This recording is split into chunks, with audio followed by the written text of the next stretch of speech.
We'd like to thank you for listening and invite you to listen to Moishe's other lectures and engagements. What follows is a lecture given by Moishe Postone on March 29, 2017, in his Capital seminar at the University of Chicago. This lecture covers the second volume of Capital and begins Volume 3. The reason why we're going to go slowly is because I think what he's trying to do, what Marx is trying to do, is actually quite complicated, even though this is a manuscript and it's not a polished work. And I say this because too many people have read this as an economics. And I'm going to try to suggest that it's not, or it is not that alone. That one of the things that he does in Volume 3, which he already began to do in Volume 2, is to try to indicate why what he has developed in Volume 1 on the level of value analysis does not appear to be the case once you take into account circulation and once you begin talking about categories like profit. So that the categories with which he's going to be dealing, both for him are generated by the underlying, let me call it essence. They're generated by that essence and they veil it at the same time. And the nature of that is such that one cannot begin on the surface, what he calls the surface, and simply go down. So the process of analysis has been, for Marx, a very long and really painful process of analysis that then is unfolded. And in part, this is a critique of a certain kind of positivist science.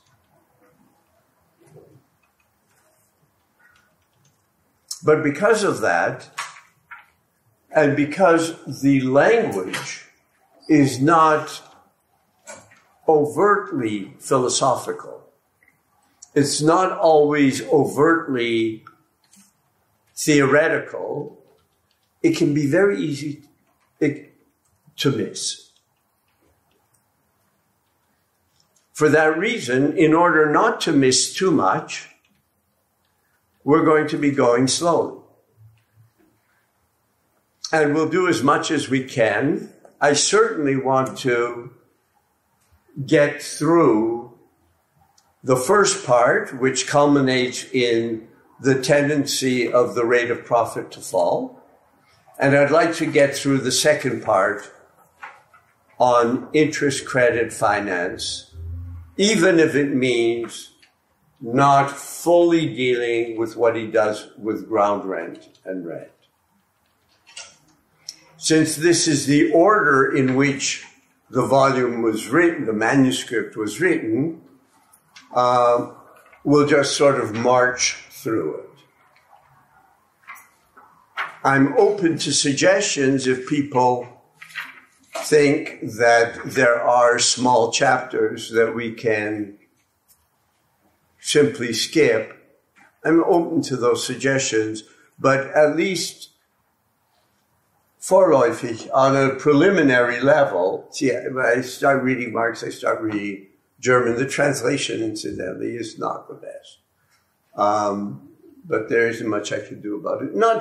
I haven't noticed any huge mistakes. It's just sometimes off. Anyway, on a preliminary level, this is the way we're going to start, right?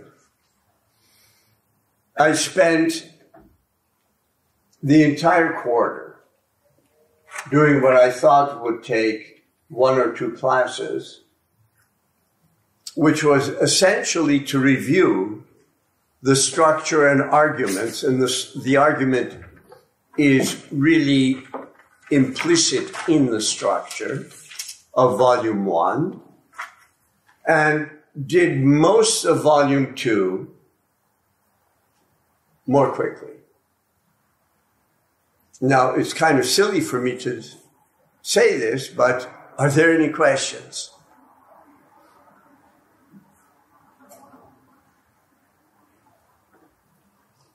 I have a question left over from last quarter about the falling rate of profit. I know that that's a common critique of Marx's theory, that, especially from non-Marxists, that say that Marx predicted that the rate of profit would fall, or that the rate of surplus value would fall as time went on and as labor became more automated. And so is there then a response to that from Marxists? Is that, first of all, necessary for Marx's theory that the rate of profit falls, or is it somehow, is it not true that the rate of profit is increasing? We're going to get there. Let me give you the preliminary answer, but we really shouldn't talk about the text before the text. Okay. Marx, part of it is a problem that Marxists created for themselves. A lot of Marxists didn't know what to do with Volume 1, other than that it shows exploitation and then page after page of showing how workers are ground down. That's really largely the way it was understood. People then seized on Volume 2 and Volume 3 because those appear to be the economics. And in particular, looking at the tendency of the rate of profit to fall was taken by many to mean that Marx indicates that capitalism is going to run into a fundamental economic crisis that it can't overcome.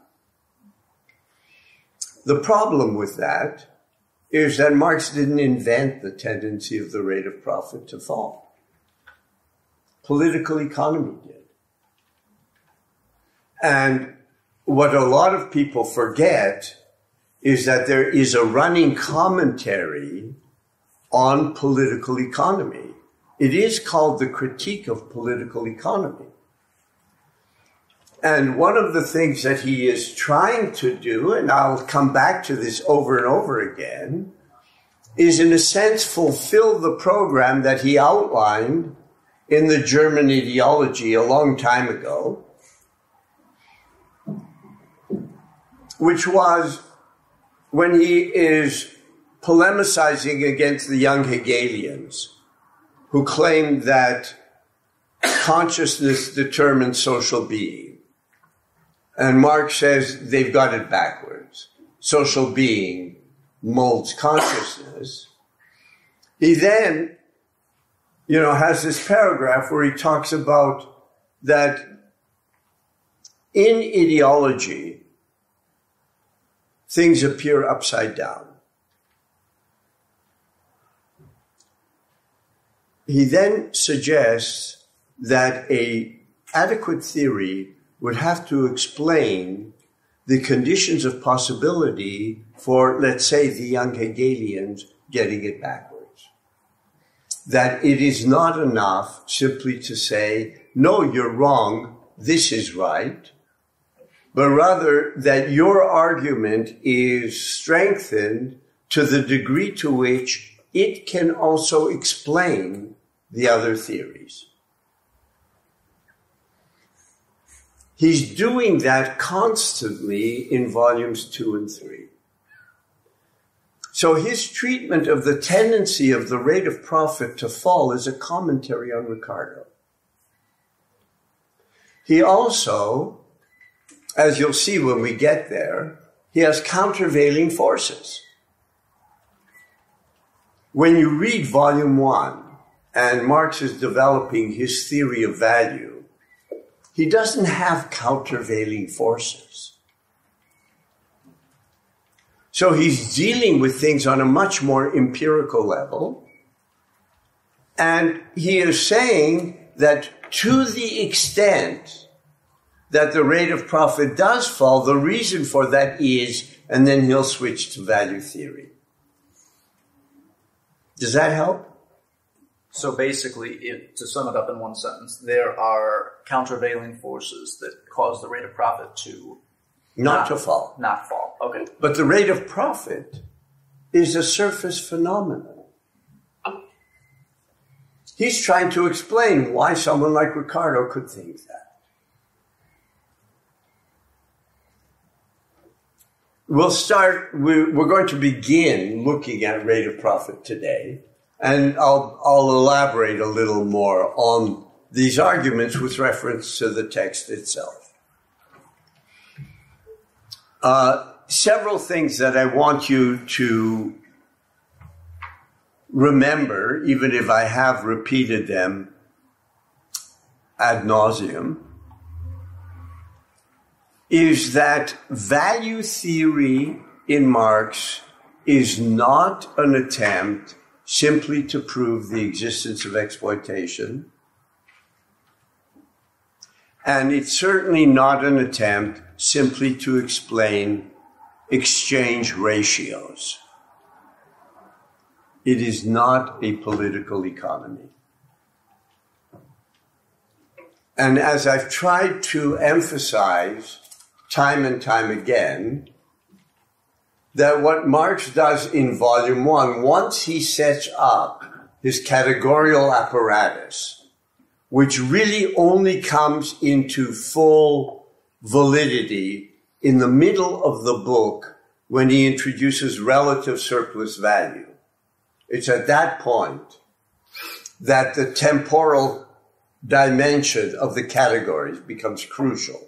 You'll recall relative surplus value is when surplus value is increased not by lengthening the working day, but by increasing productivity across the boards, which decreases the value of labor power, which means that in a working day, a smaller proportion of the value created by workers goes to pay for their own reproduction, and a greater proportion is surplus.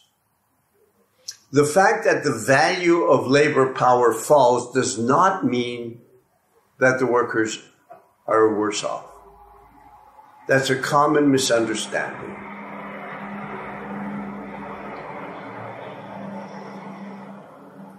The standard of living can rise while the value of labor power falls.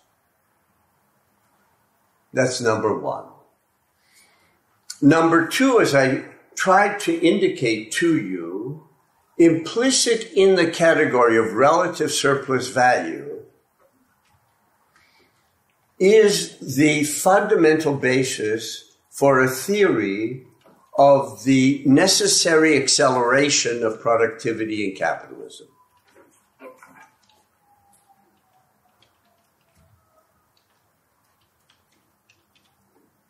Right? You can, if you have, I don't know, a workday of, let's say, 12 hours, just very schematically within this framework. And let's say within that workday, 6 is necessary, that is, it pays for the value of the labor power, and 6 is surplus. If you double productivity across the boards, the value of necessary, that is, of V, of variable capital, falls from 6 hours to 3 hours. If you double it again, it falls from 3 hours to an hour and a half. If you double it again, it falls from an hour and a half to 3/4, etc., etc. You need ever increasing levels of productivity in order to achieve ever smaller increases in the mass of surplus value. So one of the dimensions that's built in to his analysis of relative surplus value is why you have this form of, for lack of a better term, let me call it runaway growth. Because obviously, if productivity, if there's pressure that productivity always increase. Increased productivity means, among many other things, a proportionate increase in the use of raw materials and energy. That's A. B, in volume 1, what then becomes a central strand is what he calls the increasing organic composition of capital. Capital, the value produced, according to Marx, is C, the value of the constant capital used, V, the variable capital, and S, the surplus. Right? Big C equals C plus V plus S. C, constant capital, is machinery or raw materials that simply within Marx's framework only transmit to the product the amount of value that went into their production, either all at once, like raw materials, or little by little machinery, which shows up as depreciation costs.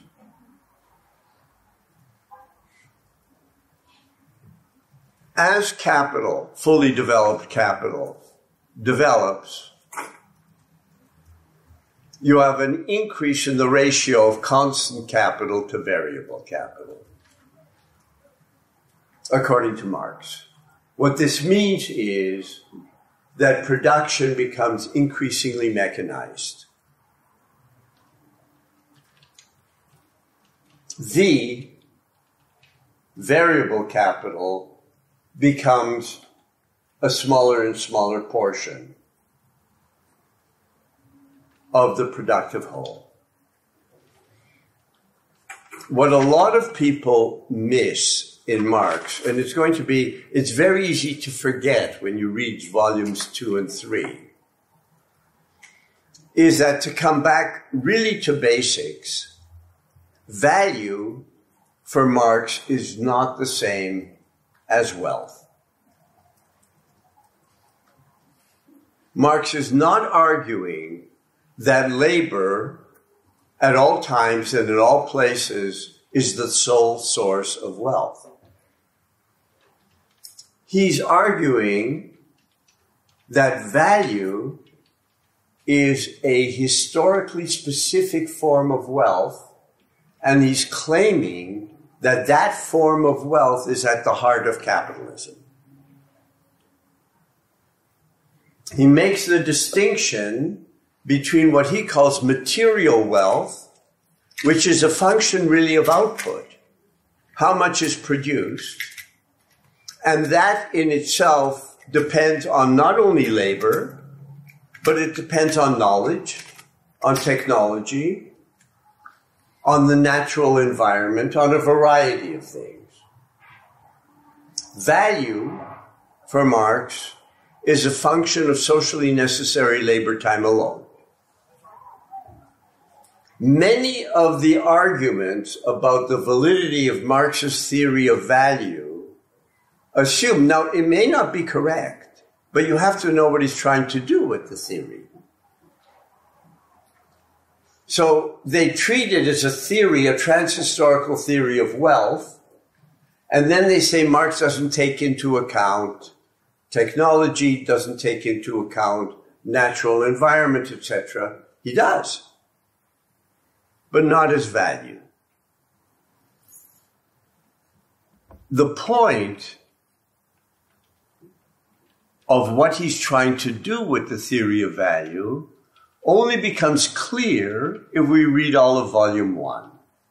So what I just said about the increasing acceleration of capitalist production. Also, the increase in the organic composition of capital, with which I began 5 minutes ago, indicates that you have greater and greater output that requires less and less labor time. To put it in Marx's terms, value becomes anachronistic. However, unlike, there was a whole range of thinkers, let's say in the 1960s, ranging from Daniel Bell to Jürgen Habermas, who said, you know, Marx's labor theory of value was good for the 19th century. Gareth Stedman Jones, I think, repeats this 19th century stuff. Was good for the 19th century, but today we have science and technology. What it does is it equates value and wealth and doesn't really understand what Marx is trying to get at with this notion that value is the form of wealth in capitalism and becomes anachronistic because it becomes anachronistic on the one hand and it remains necessary for the system on the other. And this, for Marx, is the fundamental contradiction of capital. The fundamental contradiction of capital is not between private property and the tremendous industrial apparatus that has been built, but rather it is that capital is based on a form of wealth, socially necessary labor time, that is generative of this runaway productivity, and that becomes increasingly anachronistic and yet remains necessary for the system. And because of that, things begin getting very skewed. That is the contradiction. It's not an economic contradiction. It's not that suddenly we're going to have the big depression. That is on the surface. That's volume 3. It's rather that the basic structuring of society is in contradiction with itself. Wage labor remains at the heart of capitalism, and yet wage labor is increasingly anachronistic. And the simultaneity of the two, if I can be a little anachronistic right now, the simultaneity of the two means there is no smooth transition to a post-industrial future as Daniel Bell imagined it in the 1960s and as so many people in Silicon Valley imagine it today.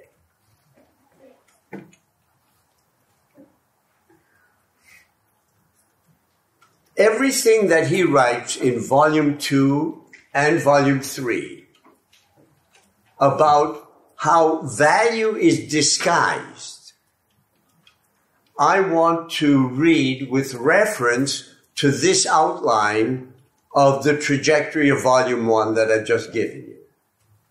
Because the way it's usually read is in terms of a kind of ontology of labor.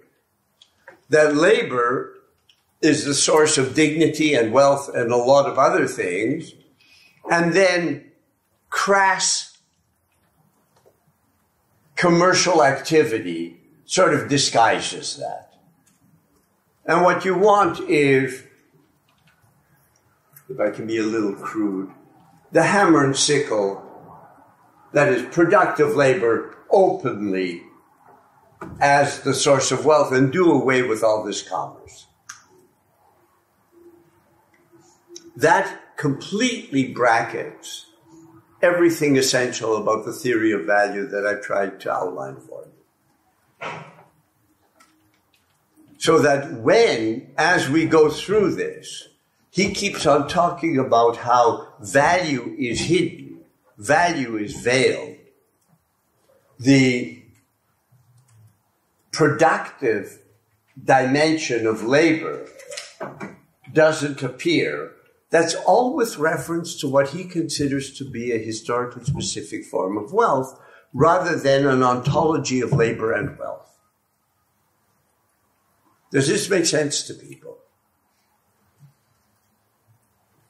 Yes? No? Maybe? Yes. I'm trying to read your faces, but I'm not always the best sort of cognitive psychologist to be able to figure out on the basis of your facial expressions, whether you understand it, whether you don't. Yes. When you say that wage labor remains, inevitably it sounds like, at the heart of capitalism, do you mean on the side of production or consumption or both? What do you mean by that? On the side of production. One could say on a closer to the surface that capitalism also requires mass consumption. So my emphasis doesn't deny that. But if you only focus on the idea, which in and of itself is correct, the idea that 20th century capitalism discovers mass consumption, and that mass consumption becomes, an important pillar of capitalism, that's correct, but that doesn't tell me anything about the trajectory. It remains purely descriptive and often has a kind of a moralizing tone, a kind of an ascetic moralizing tone. If only you didn't love your Prius as much as you do.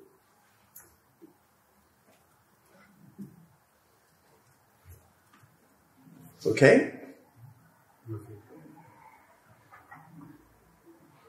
So please, if I can go back 1 minute. I don't write lectures, I talk. I'm completely open to people interrupting me.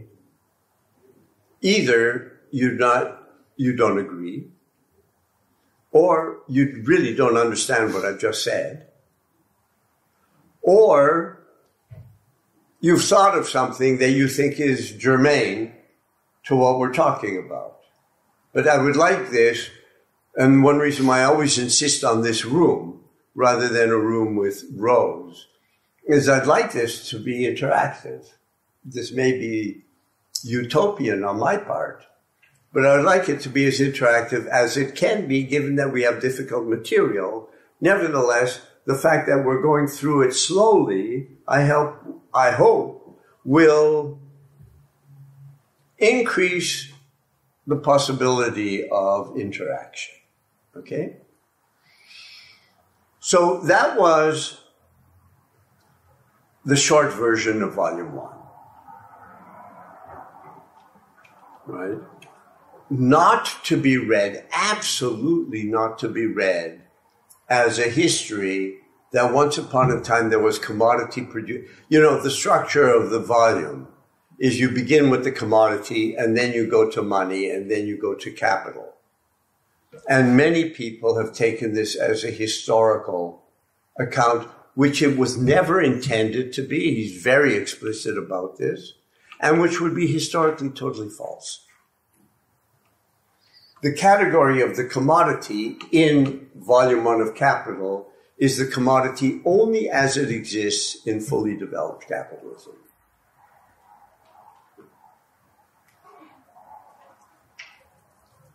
Okay. Matt, were you going to say something? No. You looked like you were going to say something, but I misread you, obviously. Okay. We're done with Volume 1? Good. Now, to go even faster through Volume 2. So Volume 2 is circulation. And it's not simply, as many people take it, in part because of Engels. Volume 1 is production. Volume 2 is circulation. Volume 3, you put them together. I think Engels called Volume 3 the process of capitalist production as a whole. Marx called it the forms that value and labor take on the surface. There really is a difference.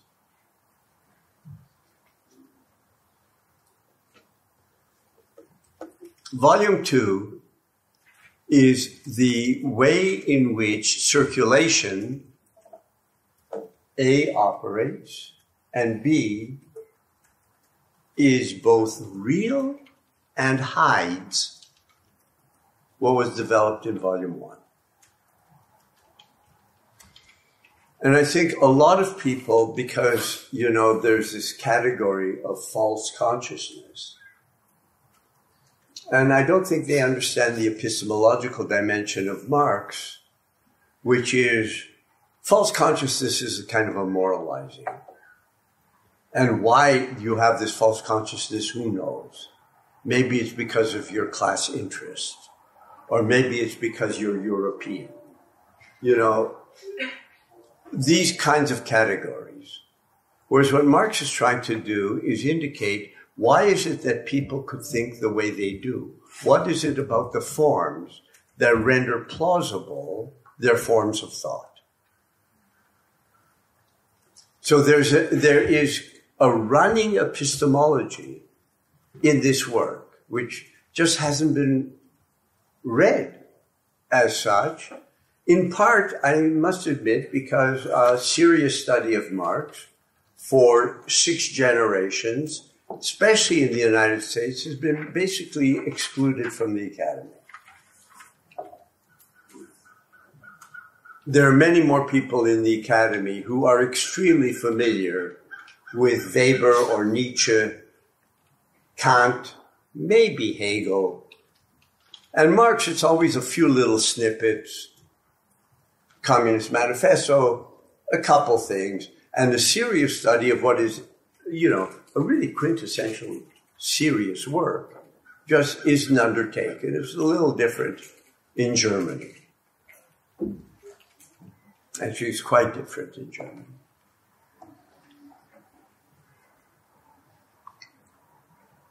The first fetish that he deals with in circulation is the money economy. The idea of the money economy, the idea of characterizing capitalism as a money economy. Money economy presupposes a society of buyers and sellers. Marx says this isn't false. But what it does is it disguises the fact that the society is built on the circumstance that workers do not own the means of production. Workers are not like artisans. That you have a class of people who own the means of production and a class of people who are propertyless.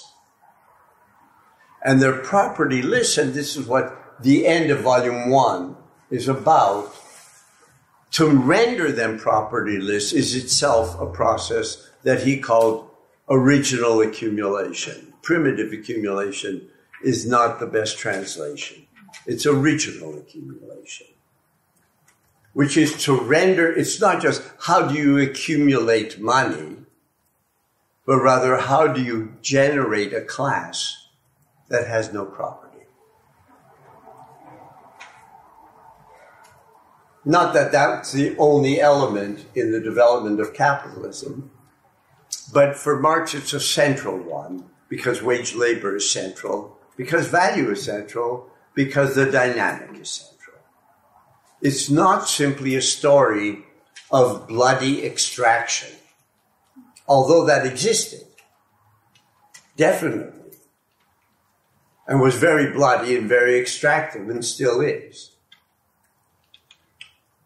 So this isn't intended as a description. It's intended analytically at getting at what is going to distinguish capitalism from all other forms of exploitation that existed. And all forms of society, certainly beyond hunters and gatherers, necessarily is based on exploitation. In the sense that you have subaltern groups who are forced to produce more than what they consume. And it's only on that basis that you can have cities, temples, kings, etc., etc. So a lot of people just take Marx as being, this is yet another form, which it is. But they lose sight of this dynamic that really makes capitalism different from anything that preceded it, according to Marx.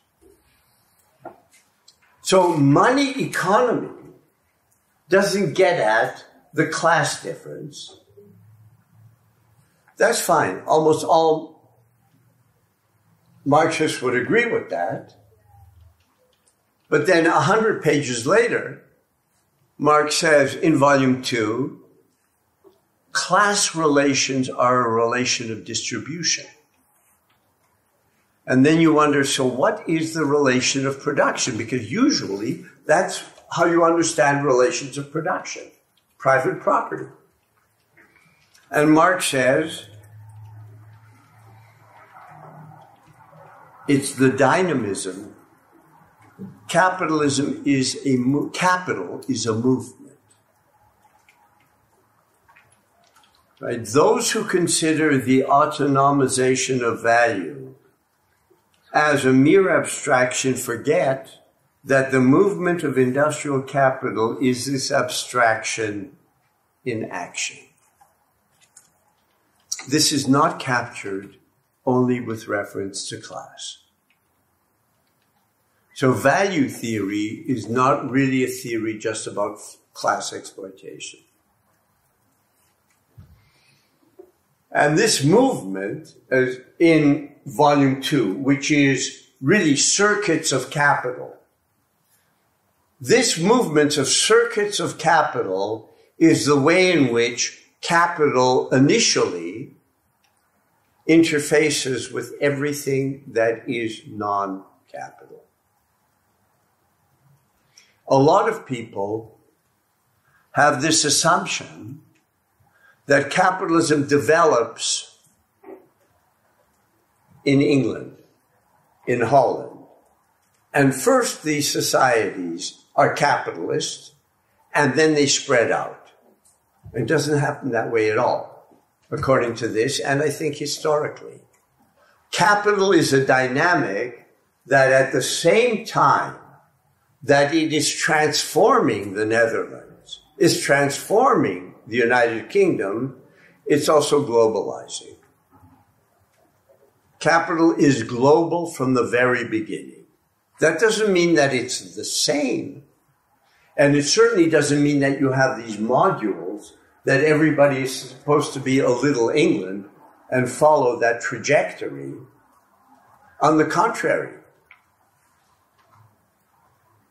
parts become incorporated into this global dynamic, in part simply as sources of raw material.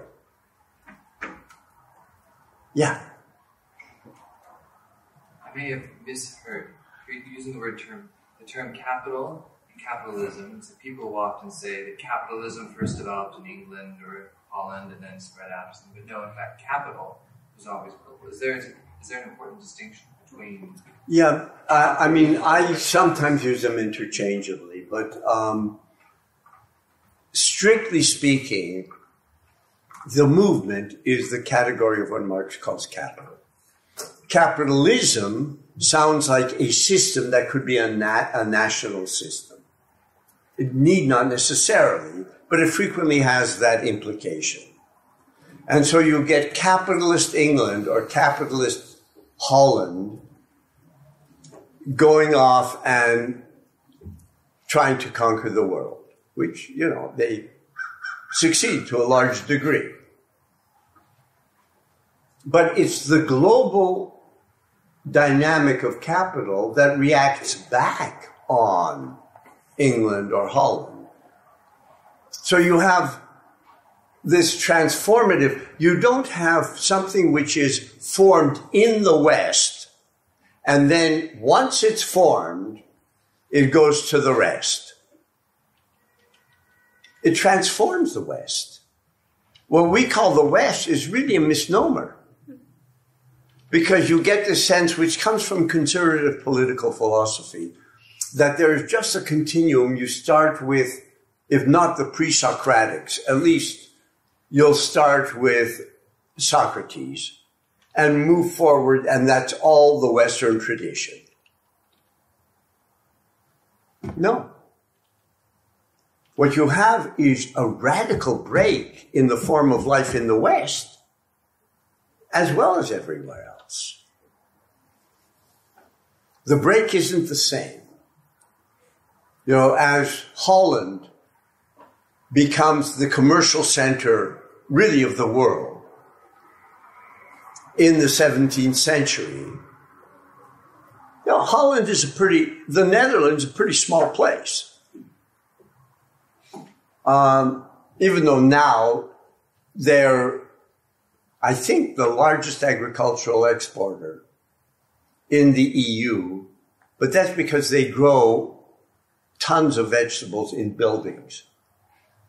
You get these totally tasteless tomatoes. But let's say you can't grow wheat in buildings, to the best of my knowledge.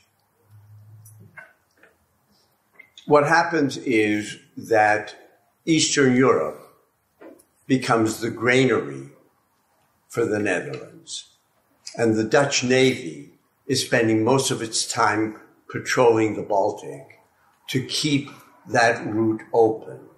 The effects in Eastern Europe at that point, which you may or may not know, was there was a very large Kingdom of Poland, or the Kingdom of Poland and Lithuania, which included what today is Poland and Ukraine and White Russia. It was big. In order to meet the demands, you have the reinstitution of serfdom in the East, the second serfdom.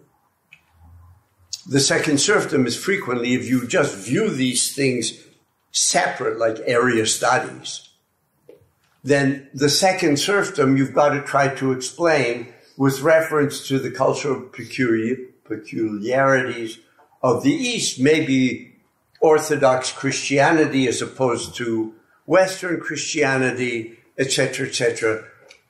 They're interrelated. The second serfdom and Holland are interrelated.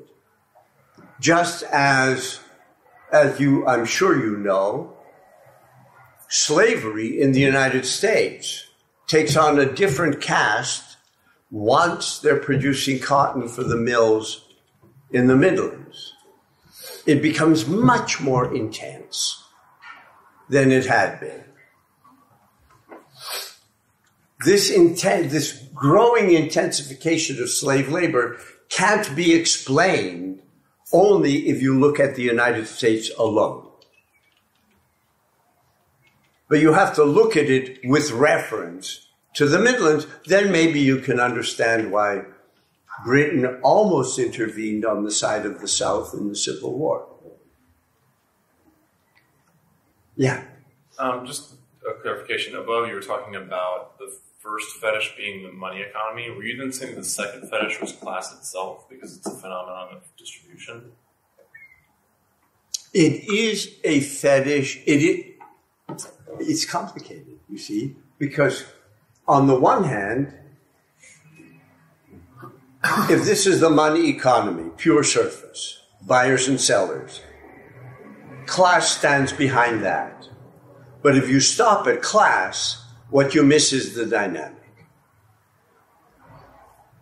So you have multiple layers, and a great deal of orthodox Marxism was caught in the middle, is my suggestion.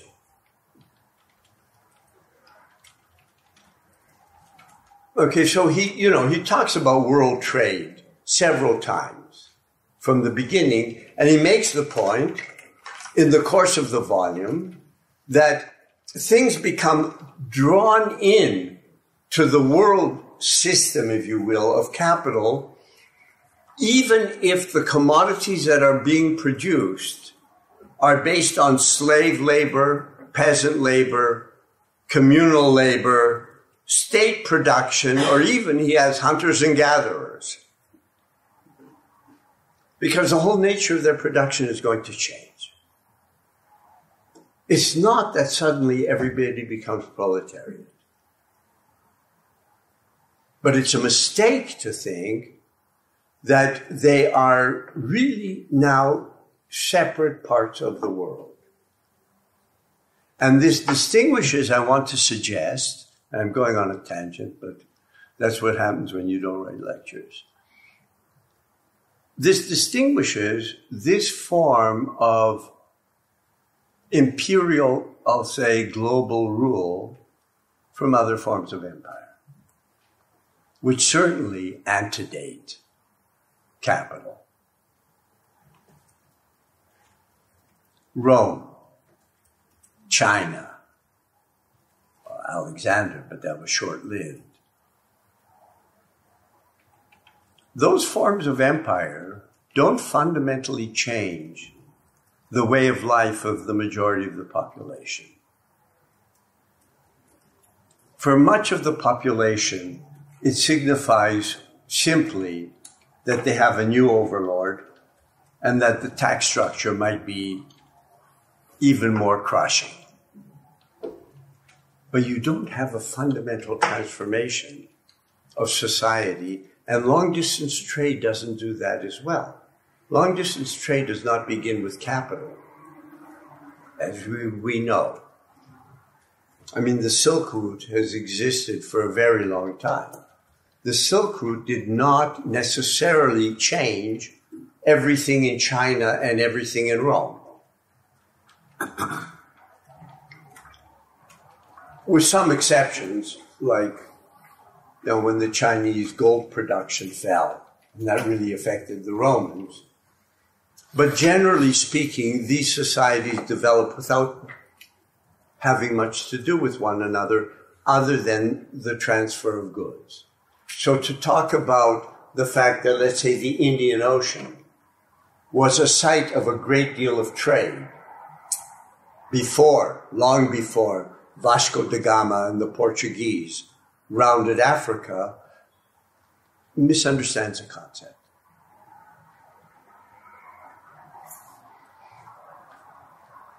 At any rate, time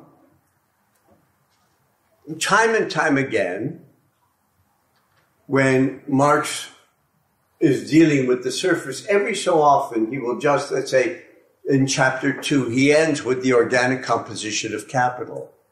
He ends to remind you of this dynamic of volume 1 that begins to get blurred in volume 2, in part because with volume 2, speed of sale, for example, which is a function of circulation, does affect surplus. It's not that these things are purely epiphenomenal, that they're not real.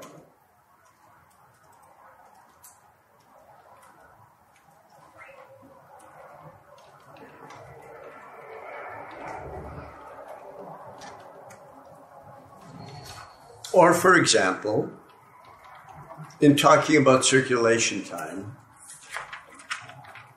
he talks about how the sphere of production is greater than and includes the time in the production process, which is greater than but includes time in the labor process.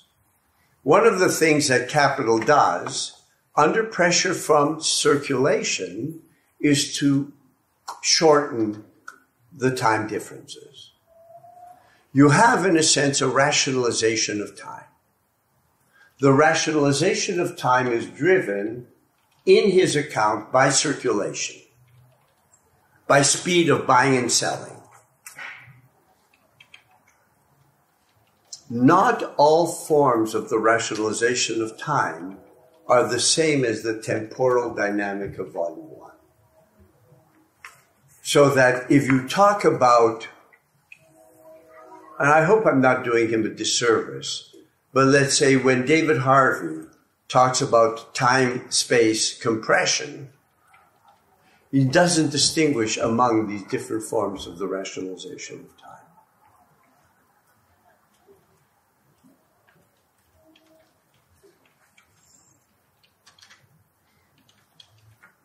We also stumbled across, or at least before, when he deals with retail, bookkeeping, transport, etc. Some of them have nothing to do with value and others do. And we were trying to figure that out. And one answer that we came up with is that the heart of Marx's analysis is the changing organic composition of capital, and therefore the growingly anachronistic character of proletarian labor. What contributes to this contradictory dynamic is what he calls productive. That which reduces the value of labor power is part of the system of relative surplus value. Transport does, retail doesn't. People who only look at the formal morphology of, let's say, retail, you've got people working for wages and you've got somebody making profit. That's not what Marx is doing. And that's important to emphasize, what he's doing and what he's not doing. You can have profit that is not generative of surplus value. That's beginning to lay the ground for volume 3. That profit and surplus value are just not the same thing.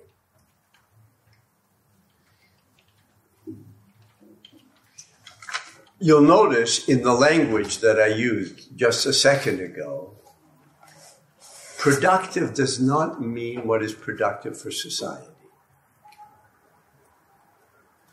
It is what is productive for the dynamic of capital. That is, of reducing the value of labor power.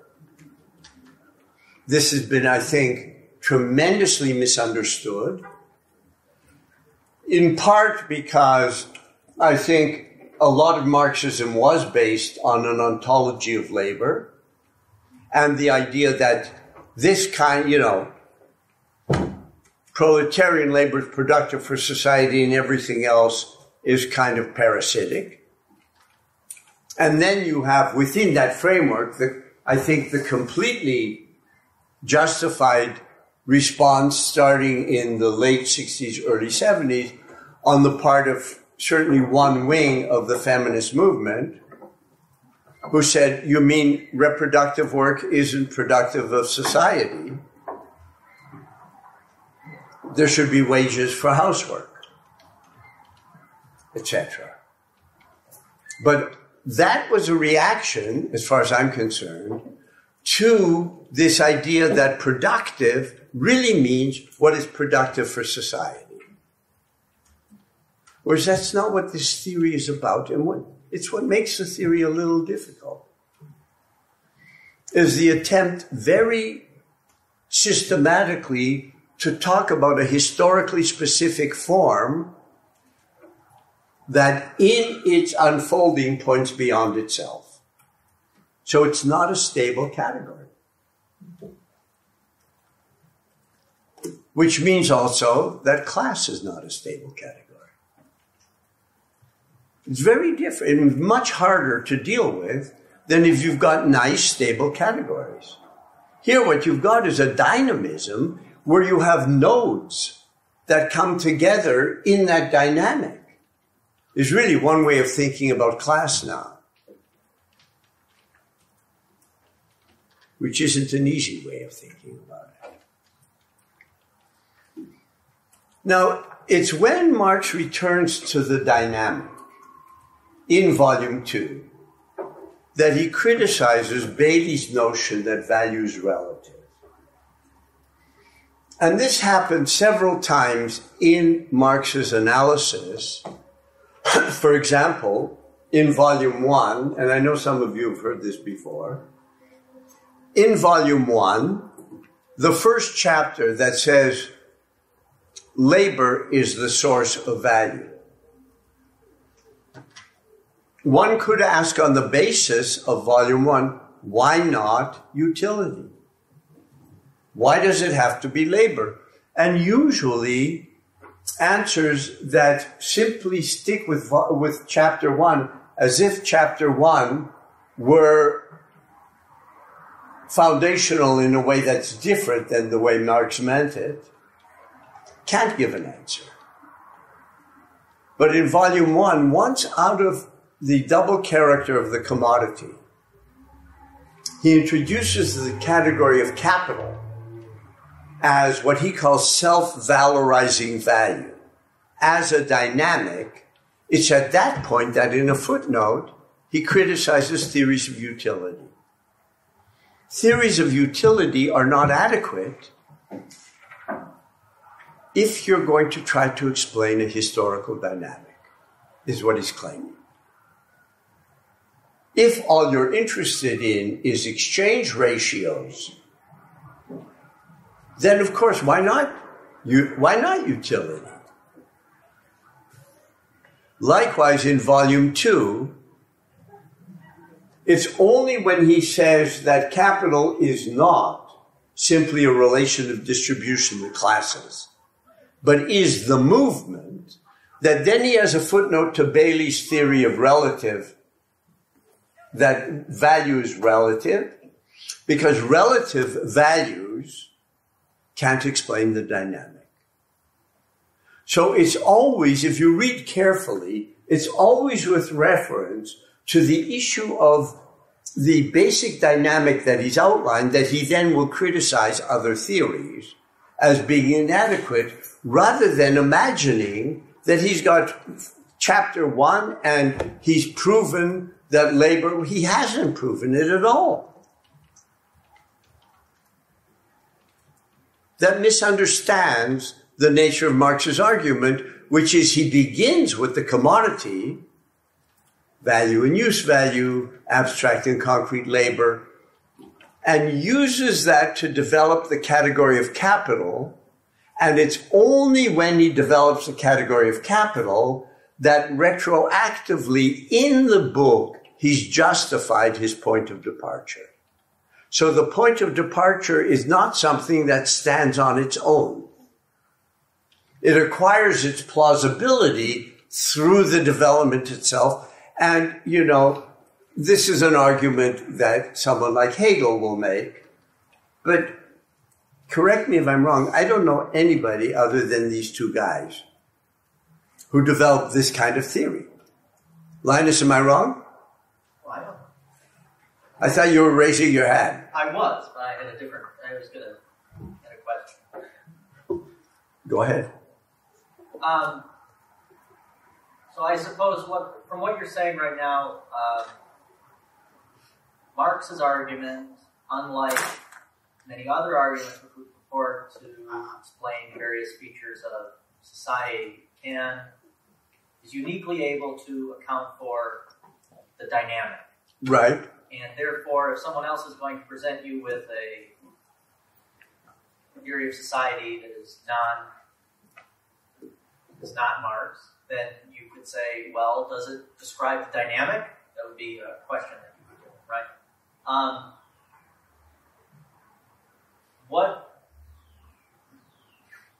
Now, I've tried this in my personal life, and they might say something along the lines of, what dynamic, what are you talking about? So, I'm just curious, I can see, I can think of a couple of formulations for what the dynamic is, but sometimes they run into having to buy into a certain amount of the labor theory as it's presented in the Capital book and stuff, and a lot of people won't even call you that far. So what's like a pithy formulation of what the dynamic that needs to be explained is? Is it just that everything's speeding up, or?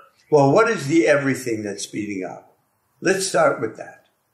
First of all, why is there speeding up? I mean, what a lot of people assume, and I think one could start with this, is that somehow history, once the first, Flintstone arrowhead was developed, that humans as tool-making animals go faster and faster and faster. But it's like a slow wheel. At first it's slow, and then it begins to speed up. And finally, maybe in the 19th century, it's going at it's like a locomotive. First of all, empirically, this is just totally false. If that were the case, you would expect a slow trajectory of mechanical, as it were, development. That doesn't happen. Yeah, and I draw on my esteemed predecessor, Claude Lévi-Strauss, who argues this in The Savage Mind. It simply doesn't happen. Second of all, to the degree to which it happens first at the core of capital. Because otherwise, you're faced with the dilemma that someone like Max Weber, I think, is faced with and doesn't solve. Why not India and China? After all, they were quote-unquote developed, while the Europeans were still running around in the forest painting themselves blue. So what happened? So at that point, what Max Weber has to do is he reformulates the question, what stopped them from developing? And he analyzes religion. What is it about their religions that stopped further development? And in the West, because of a sudden mutation that he doesn't explain, you get Calvinism, and suddenly the gates are opened. I think that's very unsatisfactory.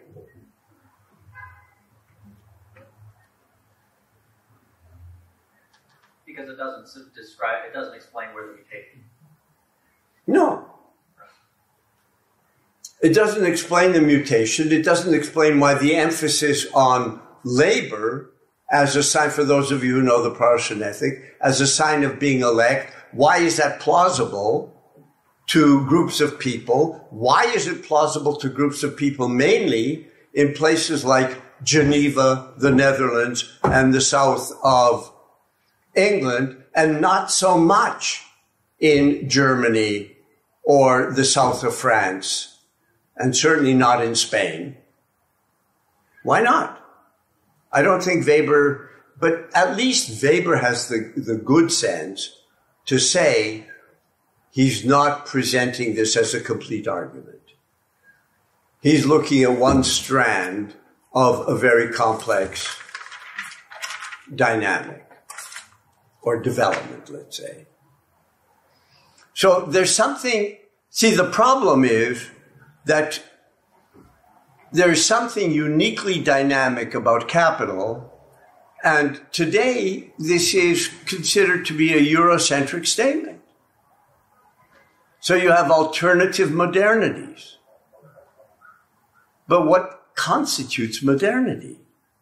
For me, it's a descriptive term. It's not an analytic term. You know, it's a one-sided reaction to the one-sided frame of mind that impelled colonialism. That in a sense, the fact that, Britain was infinitely richer than India, in spite of all of India's wealth, in the 19th century, and this is something Adam Smith picked up on, has nothing to do with anything intrinsic about the British. Even if generations of colonial administrators thought that. So their kind of worldview, to try to explain the possibility that, there was a time when looking at the globe, because the color for the British Empire was always like a dark pink. Everywhere on the globe, there was this dark pink, everywhere. The superiority of the British race. So what you have, and understandably so, but unfortunately, is a one-sided reaction against that kind of, to be gentle, let's call it ontologizing, self-understanding. That's A, Linus. B, the dynamic is also the crisis of industrial society since the early 1970s. People used to say it was the oil shock. That's nonsense.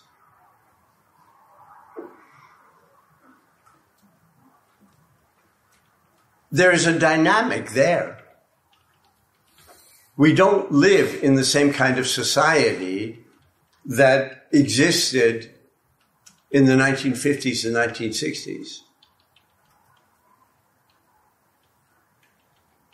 which were much more optimistic periods, even if large and important segments of the population was excluded, but was much more optimistic because real wages doubled, literally doubled.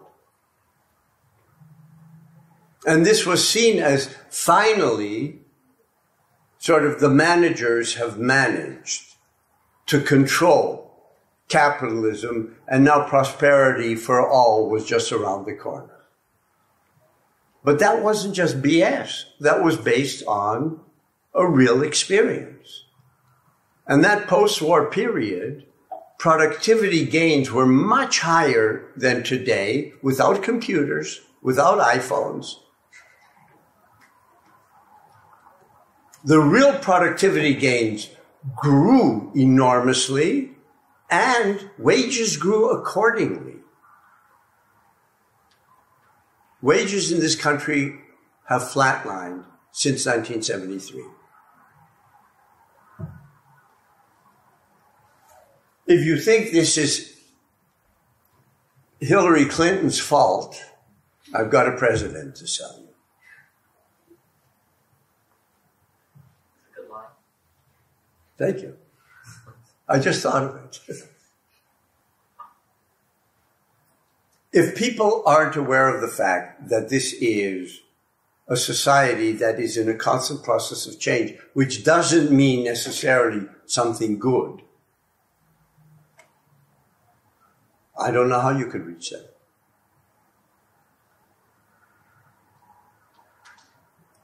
Okay. One last thing, and then we're finished with volume 2. Yeah. This is perhaps too much of a tangent, so if you want to squash it, please do. I want to take a break before 4:30. I have a personal reason for that. Well, okay. Please continue then. Just tell me what the question is, and I'll say when I'm going to respond to it. Wages. So wages have remained stagnant in the U.S. since 1973. Mm-hmm. But this is also, this inflection point also comes around the time that the U.S. establishes something like a welfare state to some degree. So you have the subsidization of wages. No, it comes at the end of the welfare state. Well, Medicare and Medicaid, this is the 60s. Right. The 60s is the last period of the expansion of the welfare state, and this all stops. This stops. You couldn't get health care passed for decades until you finally got this very awkward package formed, because when they tried to do it without the insurance companies in 1993, the insurance companies killed them. So they tried to learn from that, but I don't want to get into that right now. We can continue. Just the last thing in volume 2 that I want to talk about is that on the basis of circulation, and this will become important now in our discussion in the first chapters of volume 3, capital becomes divided into fixed and circulating capital. Fixed and circulating is a function of circulation. It's a function of how much value is passed on, not how much. The degree to which value is transmitted to the object.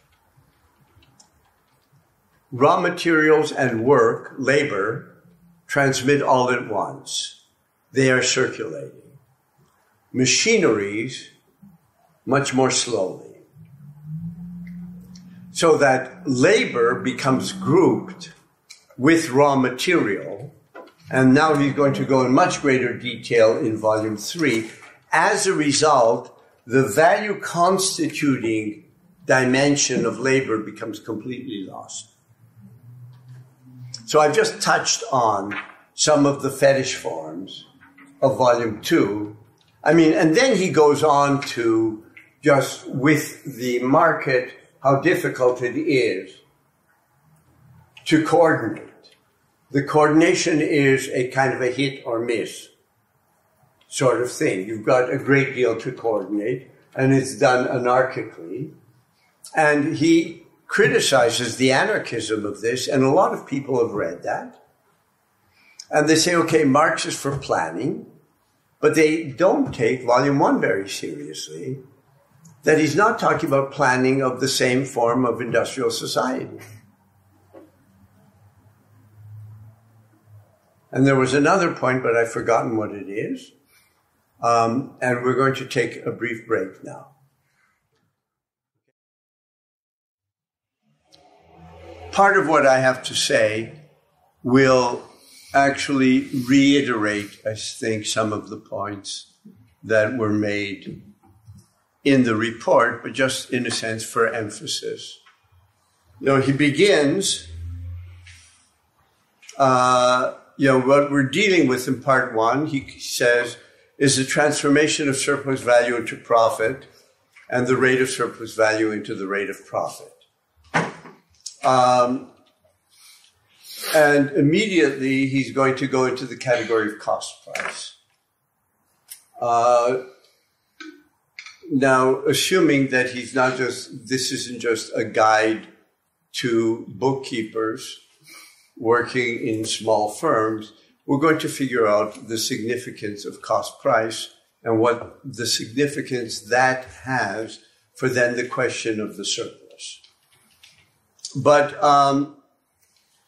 in his 1 or 2 sentence review on the first page, he says, Volume 1 investigated the phenomena presented by the capitalist process of production.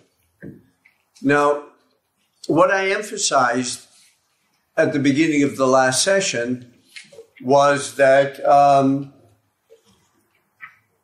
the capitalist process of production in Marx's analysis is not simply a labor process. It's not simply the production of material goods, but rather the material is a bearer of an abstract form of mediation that he calls value, and the nature of that mediation is that it's temporal. So that people who want, like the new materialism, to go into the matter of matter are missing the boat as far as Marx is concerned. As far as Marx is concerned, what is material transports something which is not material in capitalism. And that non-material is then what he develops as value and capital, which in turn molds the form of the material. So the form that the material has is not a function of its materiality, but is a function of the forms of mediation that structure the process of production within which this materiality acquires the gestalt that it does. Does that make sense? So when Marx says the process of production, he really doesn't mean simply the production of goods. It's the production of capital, which of course takes the form of the production of goods. So yes? That immaterial thing that's, I don't know what to call it, thing, that immateriality that's imbued into the commodity is time. And it can be reduced. Is value which is measured by time. It's a temporal category. That's right. Is it temporal or is it time?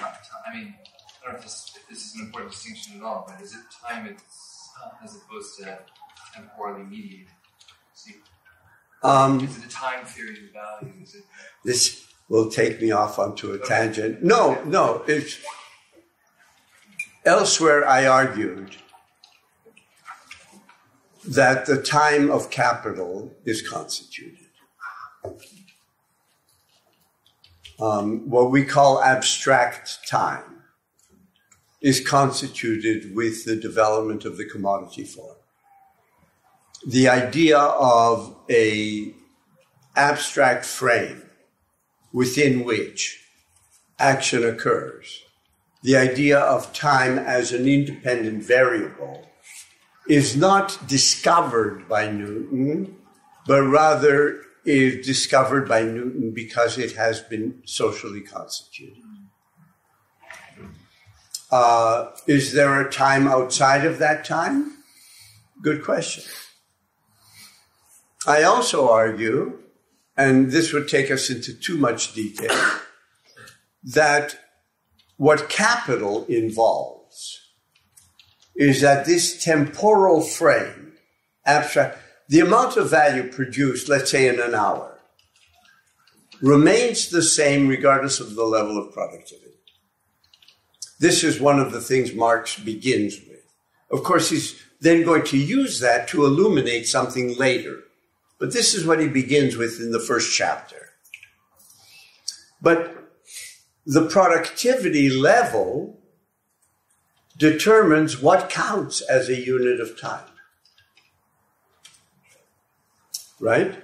So that the hour that was the socially necessary labor time hour, let's say with handloom weavers, is no longer the socially necessary labor time hour once you have the power loom. So in a sense, one way to conceptualize it on a very preliminary level is that you have a frame of abstract time that is moved. But it's the entire frame that's moved. So the frame cannot be analyzed within the framework of Newtonian time, since the entire coordinate of Newtonian time is being moved. And I call that historical time. And in part, this was a polemic, not an argument against someone like the great Hungarian thinker Georg Marcus. That was one of his students, Lukács, who presents capitalism as being the frozen time of Newtonian time, and anti-capitalism, socialism, as being historical time, where I argued that historical time is an intrinsic dimension of the form of domination in capitalism. So it's time as necessity. It's time as domination. And it is a changing structure of domination, so that the nature of the imperatives changes temporally. So both of these times are constituted. So what I'm trying to say is, there have been 65,000 different theories in the last generation about how everything is constructed. This is really a theory of constitution that is determinate, not simply starting off with a statement. It is constructed, but really then follows it through. Now, how did we get here from your question? I was asking you about the immateriality that's imbued in the material thing, the commodity, and if we can call that immateriality that's imbued time itself. In a sense, yes. And in a sense, what capitalist production is the transformation of matter into time. That, in part, is what the theory of value is about. And I tried to at least suggest, if not argue, that this means that the tendency of capital is towards boundlessness, whereas as soon as you begin speaking of raw materials, you're speaking of something which is necessarily bounded. Do you see this as this invocation of time to understand value of commodity as a market departure from it? I may fail to be able to say what I'm trying to say. As a market departure from this kind of ontological understanding of labor, in that perhaps there's some coincidence between time and ontology, the labor's ontology. Do those two different frames come together somewhat in the notion of time? I'm not sure how you're using ontology of labor, I guess. I was referring back to your usage of it, but your usage of it made such a good time. I'm now slipping away towards something more like a quasi-Heideggerian. Right, and I'm not. Yeah. On purpose. Yeah. But it almost seems like it's something one has to protect against because the coincidence is almost there. But that's why both of them are critiques of capitalist modernity, and one goes this way and the other goes that way. But only one way is known in the American Academy.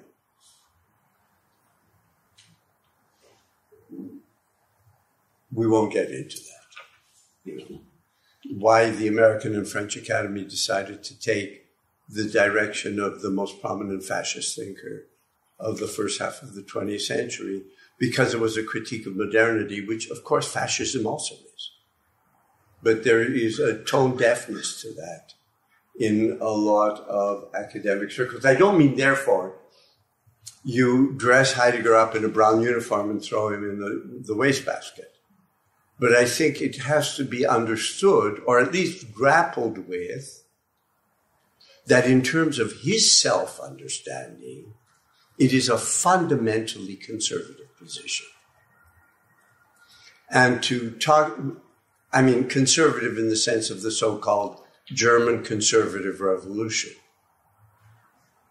The revolutionary conservatives, people like Ernst Jünger. To talk about it as a fundamental critique of modernity here, and it just so happens that Heidegger was a Nazi there, I think does a disservice to what he's trying to do. Any more than taking Lukács's analysis of modernity, which after all, in part, Sein und Zeit was a response to history and class consciousness, and pretending that Lukács isn't trying to develop a theory of modernity from a critical socialist point of view. You can't have Lukács the thinker here and Lukács the communist there. And you can't have Heidegger the thinker here and Heidegger the Nazi there. Again, that doesn't mean to dismiss it. It means to take seriously the difference between what is a fundamentally conservative critique of modernity and a critique that, at least in terms of its self-understanding, is fundamentally emancipatory. Maybe I'll teach a course on this. I was going to ask, because last time you were talking about being in time in the Black Notebooks. Is that something you're still thinking about doing? I did it once, and I wasn't really happy with the result, but maybe I should go back and do it again. The problem is that I did it with Lukács and Heidegger, and I'm critical of Lukács too. So I didn't feel that it was adequate. And to try to do Marx and Heidegger, we wouldn't get through Marx. Or I could stand up and pronounce, this is Marx, but that's not the way I like to teach. But I think it would be worthwhile, actually. I'm suggesting that Marx moves very far from an ontology of labor.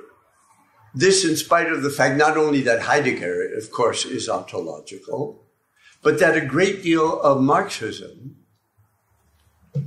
was based on an ontology as well, the ontology of labor.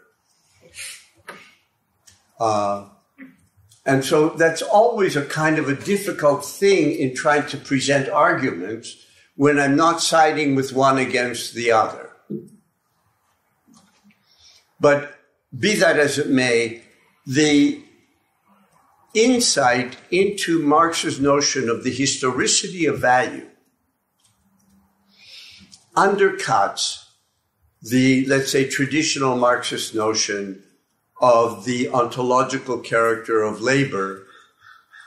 And I think that has to be kept in mind all through these first couple chapters, where he keeps on saying, categories like cost price disguise what is really going on in terms of the creation of value. If you don't at the same time keep at the back of your mind that value is not, as it were, true wealth, but the most fundamental form of wealth in capitalism that undermines itself, and that ultimately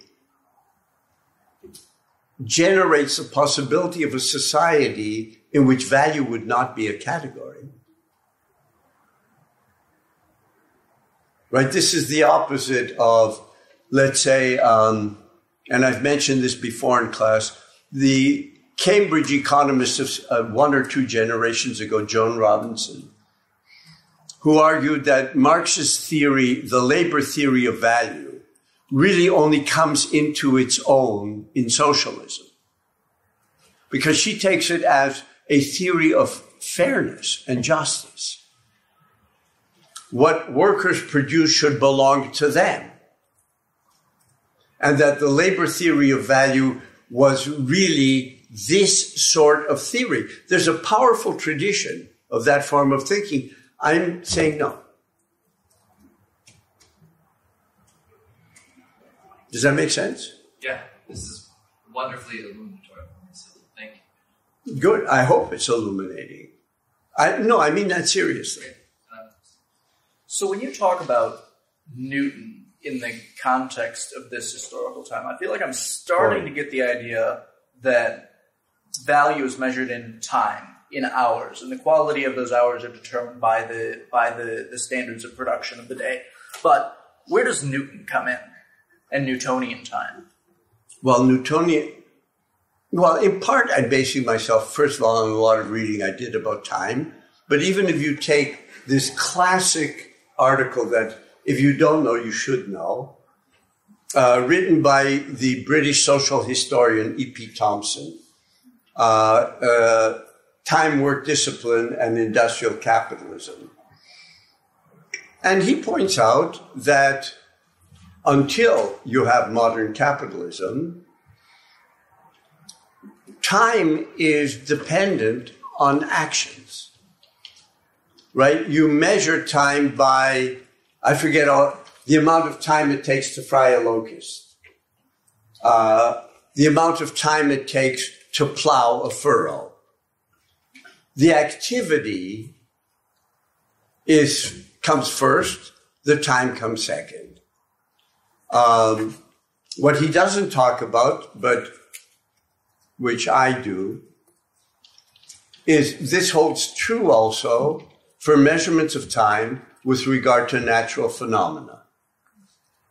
So that our notion of the day having 24 hours, to the best of my knowledge and the reading I've done, was invented, as it were, by the Egyptians, who divided the day into 24 hours. But what the Egyptians did, and this was adopted everywhere in the world island, that is Asia, Africa, Europe, is daytime hours were 12 and nighttime hours were 12. Which means that the hour changes with the seasons. The hour is not an independent variable.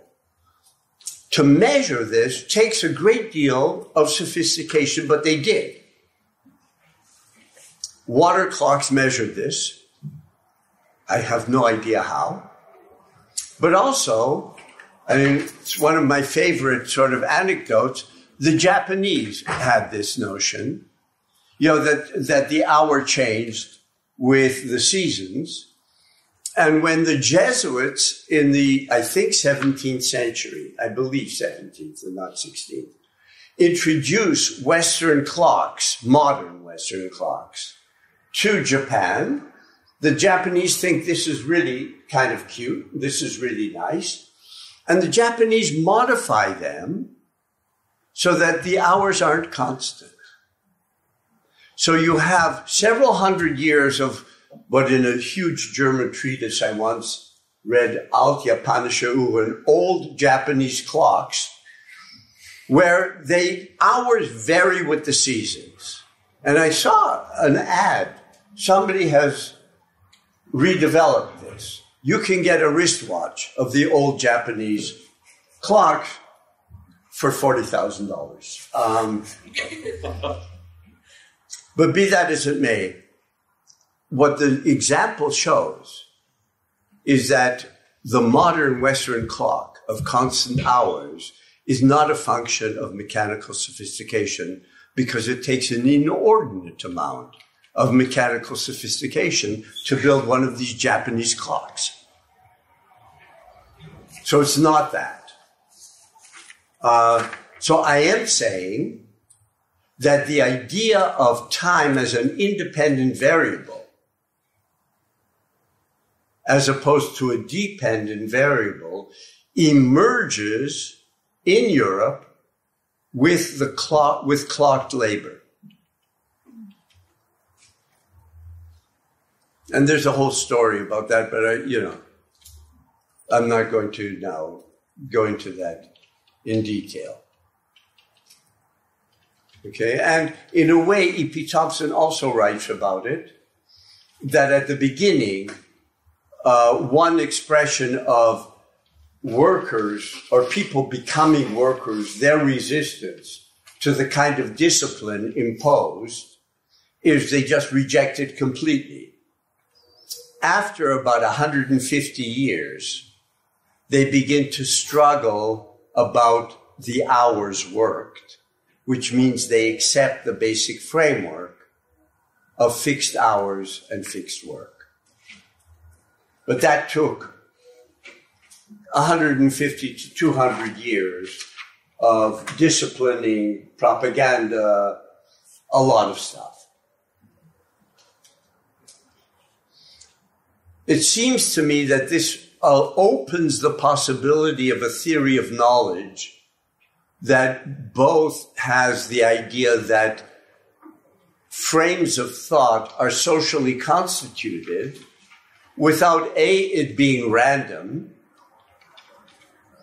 B, saying it's just discourse, which for me explains nothing in terms of historical change, or C, is practice-oriented, but where practice is the immediate practice of the practitioners, which loses out on the level of practice that Marx is talking about, because he's talking about the constitution of a social whole through practice, not simply immediate practice. In volume 3, we begin to get immediate practice, and it's that which is, as it were, a shadow world of fetishes. You can't take practice and reify it.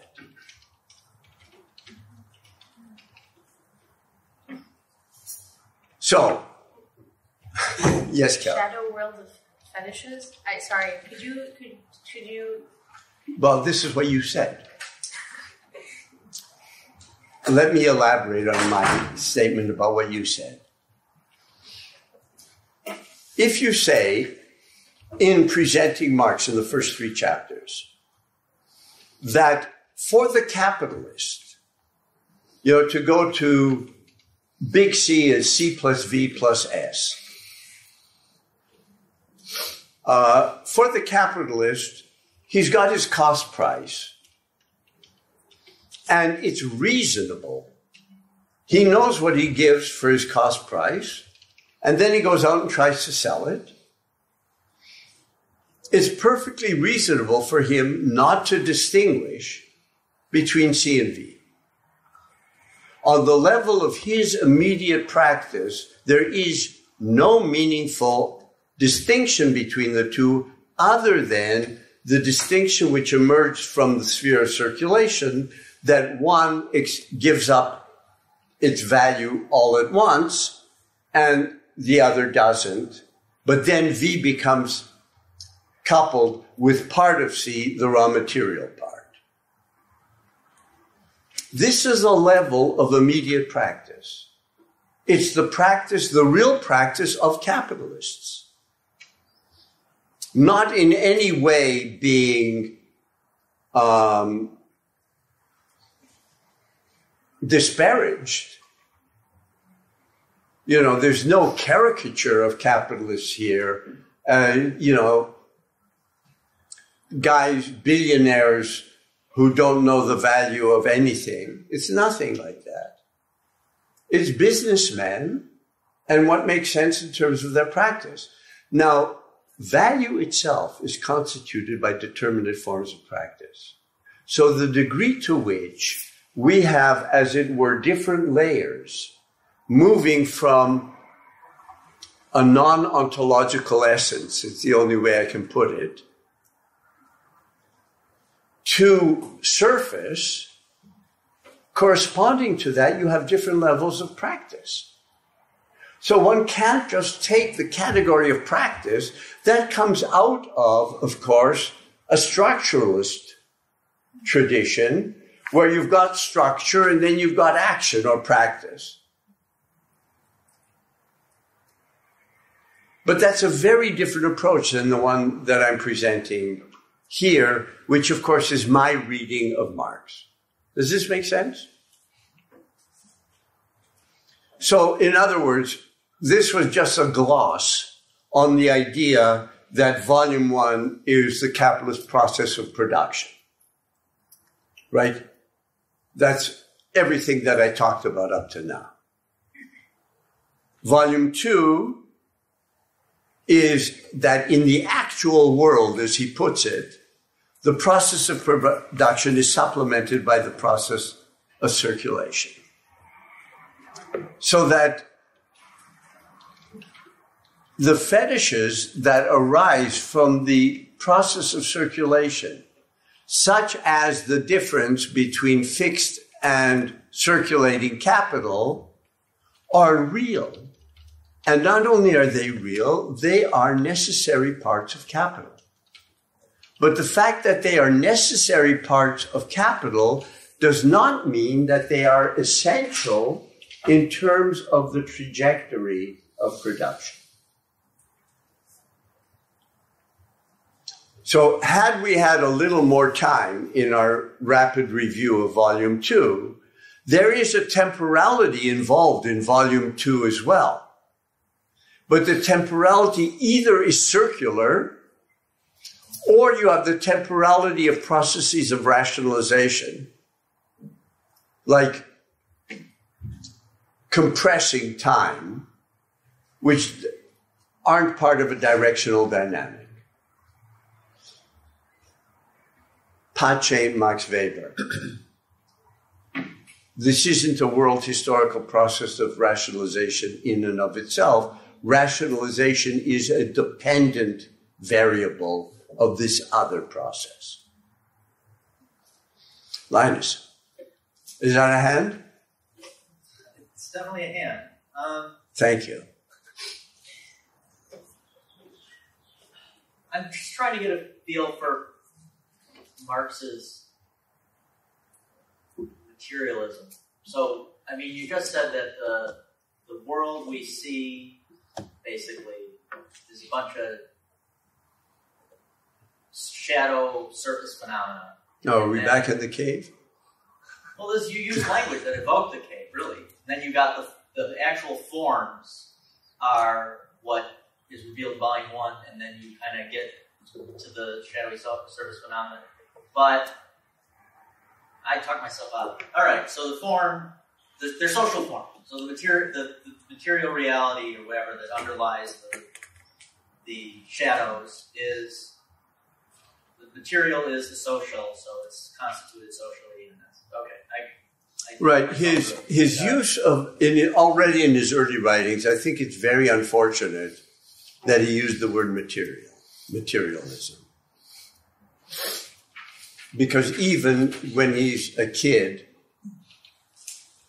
and he's writing the theses on Feuerbach and everything like that, he's a graduate student age. He's critical of idealism and materialism. And he's going to try to find something that there's no English word, is the Aufhebung of both. I could say sublation, but that makes as much sense as Aufhebung. So using the word materialism, I think, was a mistake, because he's not talking really about materiality. What he's talking about are forms of mediation that necessarily exist in materialized form. Is this what he referred to as concrete abstractions? Would that be a more adequate way of framing it instead of materiality, or are these different things? No, they're not different things, but one of the things, there are also multiple levels about that. One aspect of the fetish, already in volume 1, is that because the commodity form is the simultaneity of use value and value, that the value dimension appears to be use value. So that the concrete dimension, the use value, both expresses and hides the value dimension. He does the same thing with production. Production is divided the same way conceptually by Marx, just as the commodity is the simultaneity of value and use value. Capitalist production is the simultaneity of what he calls the labor process and the valorization process, right? And as you continue reading the book, part of the story is the way the valorization process, the process of increasing surplus value, molds the form of the labor process. So the labor process isn't a standalone material, but it is both material and the expression of a form of mediation. Does that help? Yes, I was thinking about your statement regarding Marx using the term materiality, and whether part of what the sublation, or the term in German that we just used, is trying to point out, is it the semiotic dimension of this and its relation to the material that is historically specific for Marx? Because the new materialists and many others before them were making claims about there being a semiosis that is grounded in material forms. But I think Marx is, at least what has always seemed captivating to me and somewhat elusive about what he's trying to do, is that there is something historically specific about this semiotechnique, or this that he's trying to get at. I think that's right. And if I knew more about semiotics, because I mean this seriously, because I'm only, I'm fairly unversed in semiotic theory. It seems to me that one could argue on the basis of a Marxian epistemology that the idea of semiotics itself is one that is plausible within our kind of social universe.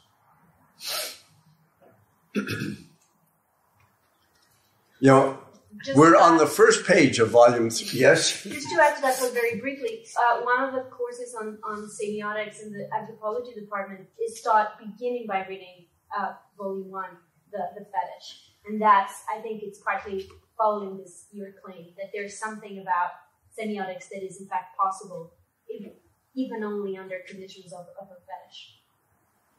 I think that's right. But it depends how fetish is understood, etc., etc., etc. Thank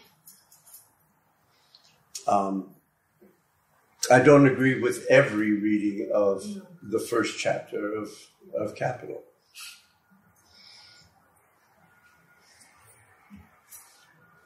Okay.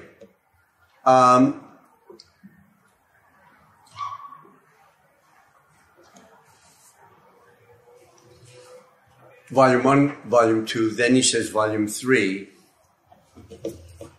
is the unity of the production process and the circulation process, which has usually been read by people. Well, first you do this aspect, and then you do that aspect, and finally you bring them together. I think by this point in our conversation, you can see that what I think Marx is doing is very different when he talks about bringing together Volume 1 and Volume 2 as they really interact with one another, because you begin to get fetish form after fetish form.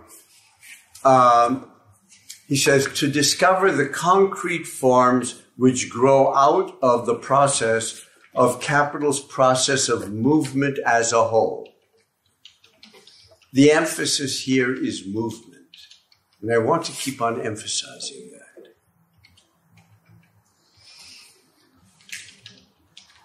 He then goes on to say, the configurations of capital, there's a German word that's very difficult to translate. It's Gestalt. And that's a word he uses here. The Gestaltungen of capital, as developed in this volume, thus approach step by step the form in which they appear on the surface of society, in the action of different capitals on one another in competition, and in the everyday consciousness of the agents of production. So that everything that he's developed in Volume 1 is not something that the agents necessarily are aware of. It's constituted by practice, but it is, perhaps this is a bad analogy, it's the constitution by practice of a structure which is constitutive of practice. Whereas, to the best of my knowledge, and please correct me if I'm wrong, linguistically based structuralism has no theory of the constitution of the structure. Absolutely. Yeah, you've got langue and parole, but I don't think parole ever constitutes langue. So this is much more, if one wants to use the word structure. I think Althusser misses that completely, but...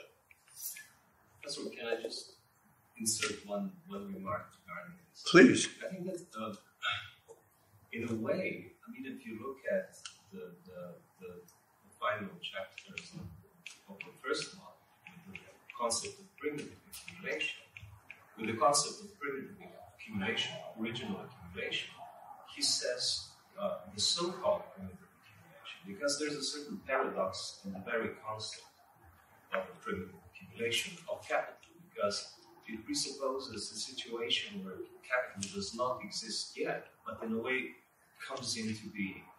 So I mean, if we take this paradox seriously, then we could claim that the same is true also of Marx's analysis of the movement of capital.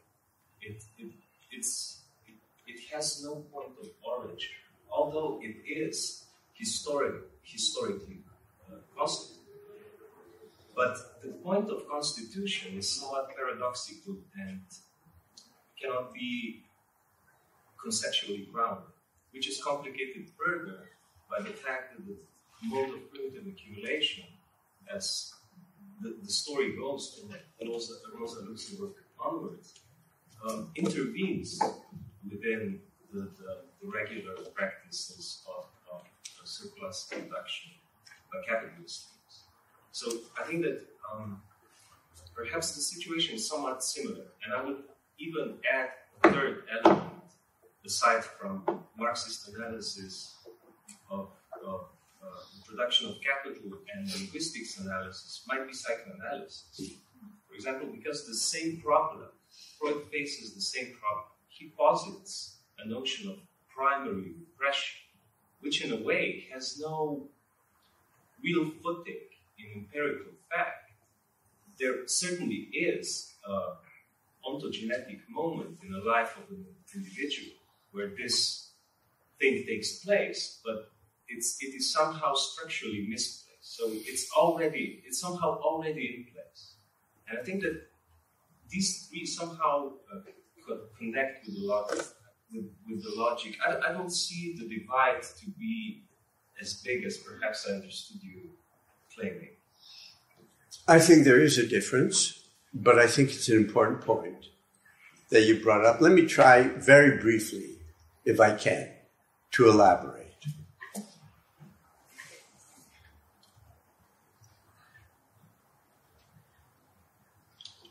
Through most of Volume 1, Marx has unfolded things in a very tight, logical manner. From commodity to money to capital, and then the further development of capital. And then the last chapter is suddenly primitive accumulation. Why is it the last? The way I understand it is this. As opposed to a great deal of Marxism, Marx is not saying that there's a transhistorical pattern of history. The chapter on primitive accumulation is a chapter on a series of contingencies that, in a sense, reflect back, because he edited the entire volume, reflect back on the structure of the first 23 chapters to indicate, do not take that as a history. It's not a history. That's A. B, I think the issue of origin and validity are very separate here. The origin is contingent. But once things are in place, then you have a logic. And that is when he has relative surplus value. And it's at that point that capitalism has, as it were, a motor. And it's at that point that you can develop the adequate theory of capital. So in a sense, it's only with relative surplus value that the distinction that he makes already in chapter 1 of volume 1 between value and material wealth, between output and labor time input is meaningful. It's not meaningful until that point. It seems to me that a great deal of Marxism has precisely this difficulty of origin and validity. I think Marx is different than that. The issue of Rosa Luxemburg, I think, is a different one, but it's been decades since I've read her. I think she was so interested in disruption and in limits that I don't think that her book on the accumulation of capital is really on the accumulation of capital as I understand it. And there really is this notion that once agricultural societies are sort of included, then capitalism kind of has reached its limit. The idea of the temporality, I'm suspicious that she missed that as far as I'm concerned. I could be wrong. I could not be doing her justice. It really, I read her literally decades ago.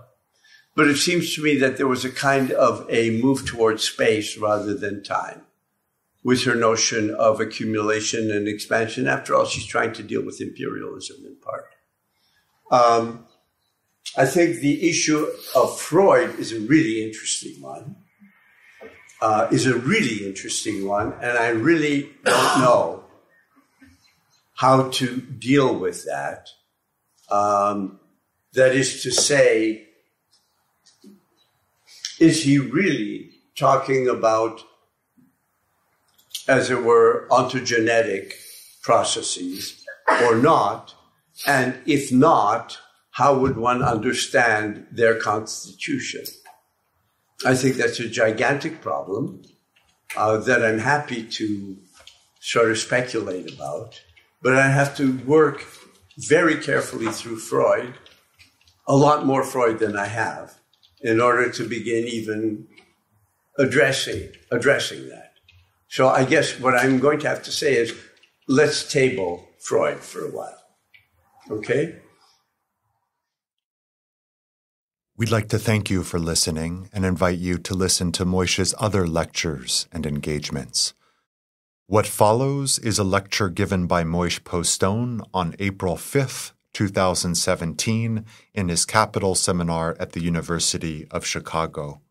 This lecture covers Capital Volume 3. Okay. We barely got started last time. And my tendency with Volume 2 already was that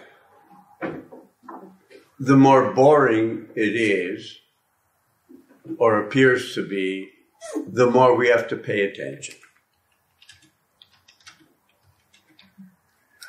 So I'm sorry for that, but this won't be exciting in the sense of reading things that are very exciting. It's to try to piece together and figure out just what is going on in this manuscript and how that relates to the project as a whole. Some parts of the manuscript, I think, betray the fact that it was written before Volume 1,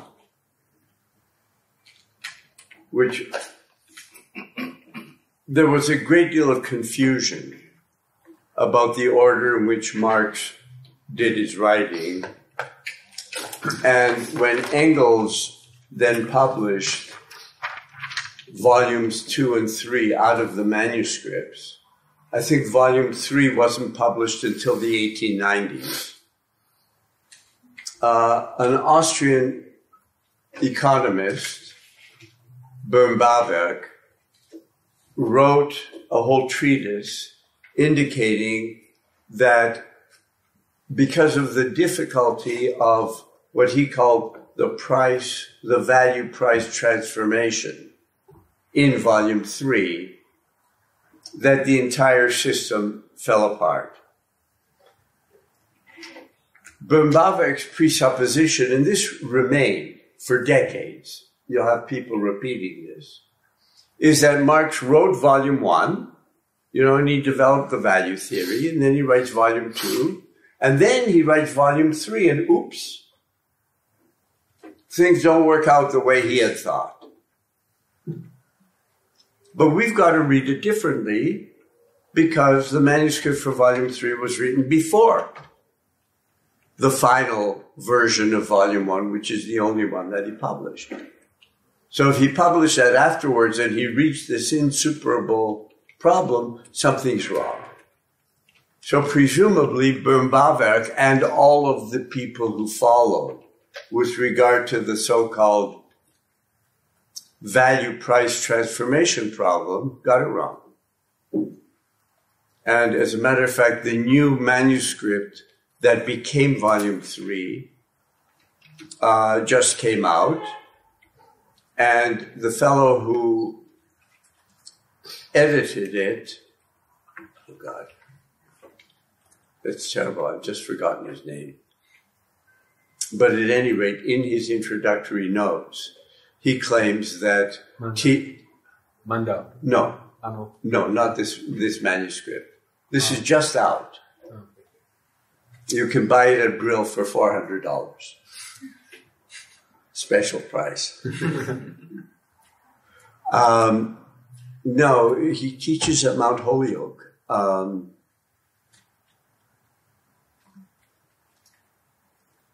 Be that as it may. He says there actually isn't at all a value price problem because value isn't on the level of firms anyway, which we're going to see reinforced as we go through this. Okay. I think we just barely started chapter 1 last time. Am I correct? Yeah.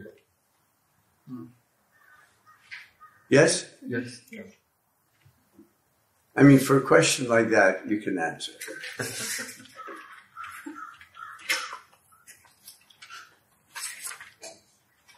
Okay, now he reviews very quickly.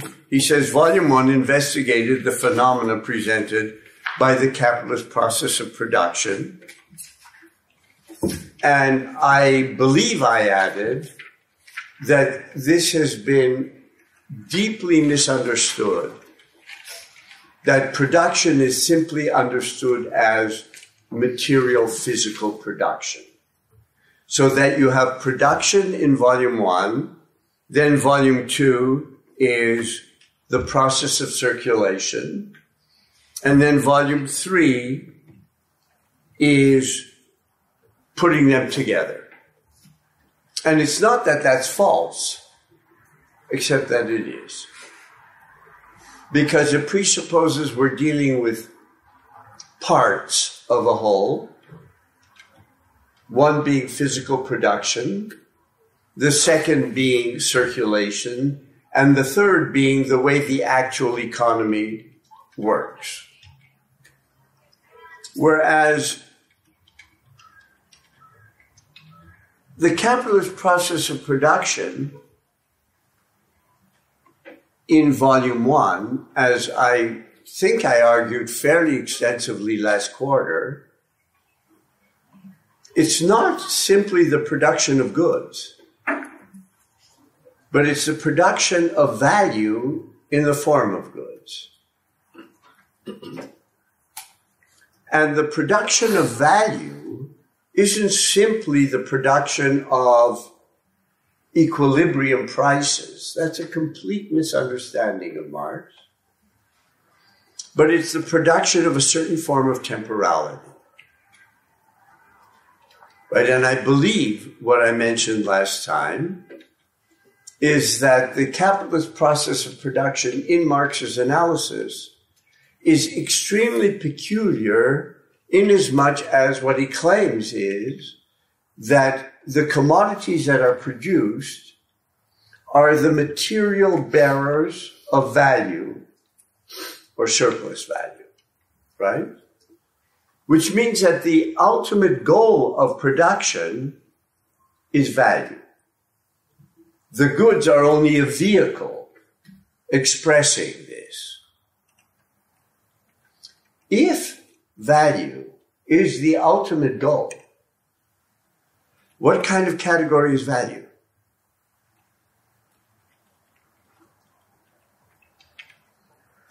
How do you measure value? This is all, of course, I'm channeling Marx, all within the framework of his theory. Temporally. Temporally, right? So that I think what I said last time, I like the formulation, is that the capitalist process of production involves the transformation of matter into time. It's the production of time. And as what he develops in Volume 1, that time is a form of domination. It's a form of abstract domination that imposes constraints and imperatives on the actors, although no one is imposing those constraints. So it's, as it were, an analysis grounding what one could call a system. But the system is not taken for granted, or if we were Althusserian, the structure. But it's different than structuralism. Structuralism has no theory of the constitution of the structure. Right? You just have the structure, like language. And then you have actors who speak, right? Speech, parole. But there's no theory of a feedback loop, and structure in Althusser is transhistorical. in Marx, what, for lack of a better term, let me call it in quotation marks, structure, is constituted with the commodity form. So you have a theory of the constitution of structure by action that in turn imposes constraints and imperatives on action. Right? It's the sort of dialectic of structure and action that Bourdieu, for example, refers to, but I'm not sure Bourdieu ever really fully shows. Yes? Just one question as to the difference between the structuralist structure and what in Marx would be called the structure as well.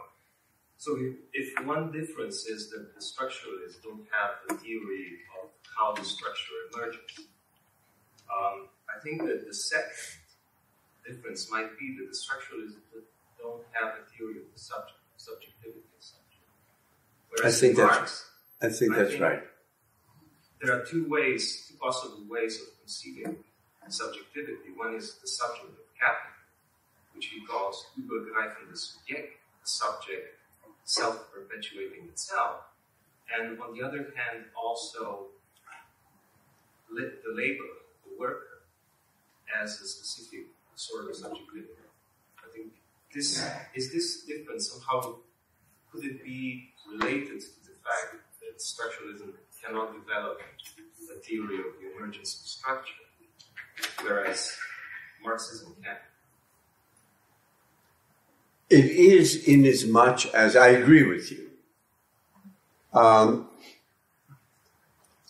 The structuralist notion of structure is a completely objective entity. Marx's categories, in terms of his own self-understanding, are Daseinsformen, forms of being in the world, determinations of the mode of existence. They are categories of subjectivity as well as of objectivity at one and the same time. And the first theorist after Marx who noticed that was Lukács. And then that was picked up by people like Alfred Sohn-Rethel and Adorno. That the categories are categories of culture and society at one and the same time, rather than entailing an a priori diremption of social structure and social subjectivity. Moreover, and this goes hand in hand with this issue of subjectivity, one of the things that even in this volume he'll be talking about will be the subjectivity of capitalists. How they understand their universe and, in a sense, drive it forward though they don't understand it. But their not understanding it is based on the forms of appearance. Right? And he even uses language like inversion, which for those of you who are kind of familiar with Marx's earlier writings, should remind those of you who are familiar with a statement that he has in the manuscript known as the German Ideology, when he's criticizing the young Hegelians who claim that consciousness determines society. And Marx says, if in the ideology, as in all ideologies, there's a reversal, in this case, consciousness determining society, this has to be explained in terms of a real reversal in society. It's not enough to say they've got it wrong. But you can convincingly show that they're wrong if you embed them in your theory. What he'll be doing in the next couple chapters will be showing how there's an inversion on the part of capitalists as actors, which is rooted in the real forms of appearance of capitalism itself. Okay? That's A with structuralism. There's also B. B is that this structure is dynamic. It's not a static structure. And its movement is not contingent. It's not simply diachrony, accidental change, where the logic is synchronous. Rather, in both Hegel and Marx, the logic is dynamic, not static. But B, it's a dynamic that over time undermines its own basis. That value is not a theory of wealth. It's a theory of the form of wealth in capitalism. And it's a theory in volume 1 of how it becomes anachronistic. Which means that a post-capitalist society would be based on the no longer existent validity of value, on the abolition of value. That's very different from a structuralist notion of structure.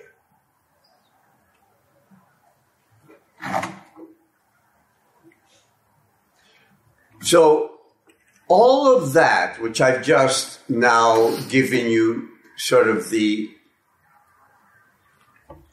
very intense, brief version of, is what he means by the process of production. It is a total mistake to view this simply in a object or material sense.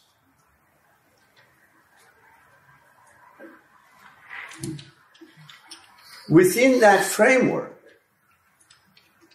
what he did with the sphere of circulation in volume 2 was to show how the sphere of circulation as a necessary dimension of capital blurs the categories that were developed in volume 1.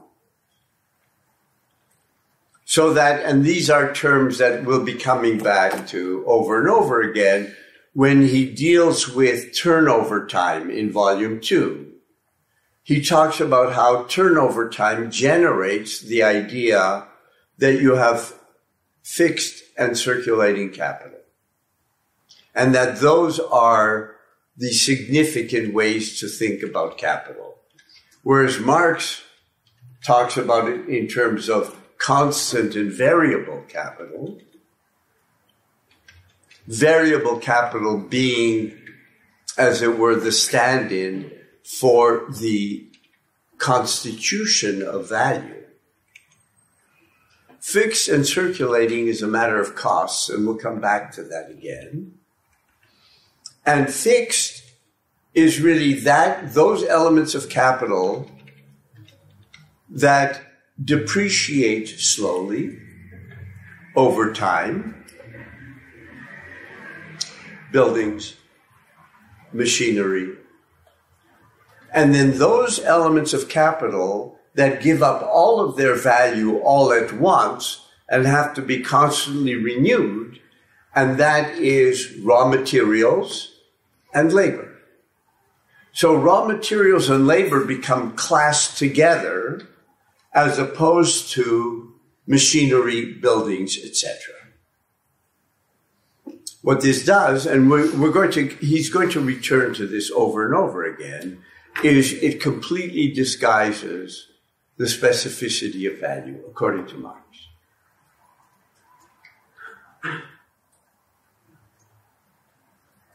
Okay? Yeah. I had a question on the theme of structure. Related to this theme is another theme of totality. In particular, Marx is obviously committed to some notion of totality, but there are different ways of understanding it. Mm-hmm. So, for example, one candidate is a kind of Hegelian notion of expressive totality, in which, the part expresses the whole. Mm-hmm. But someone like Althusser was very critical of this Hegelian notion of expressive totality, so he offered a different notion of totality. What kind of understanding of totality do you think we should bring to Marx's notion of structure and production?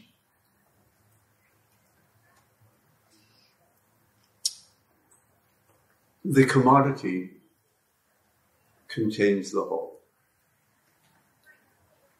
That's the entire structure of Volume 1. He unfolds the whole from the commodity. Now, this isn't a statement about reality. And in that sense, it's not Hegelian. It is Hegelian, but it's not. It's Hegelian in the sense that it is restricted as Hegelian to capitalist society.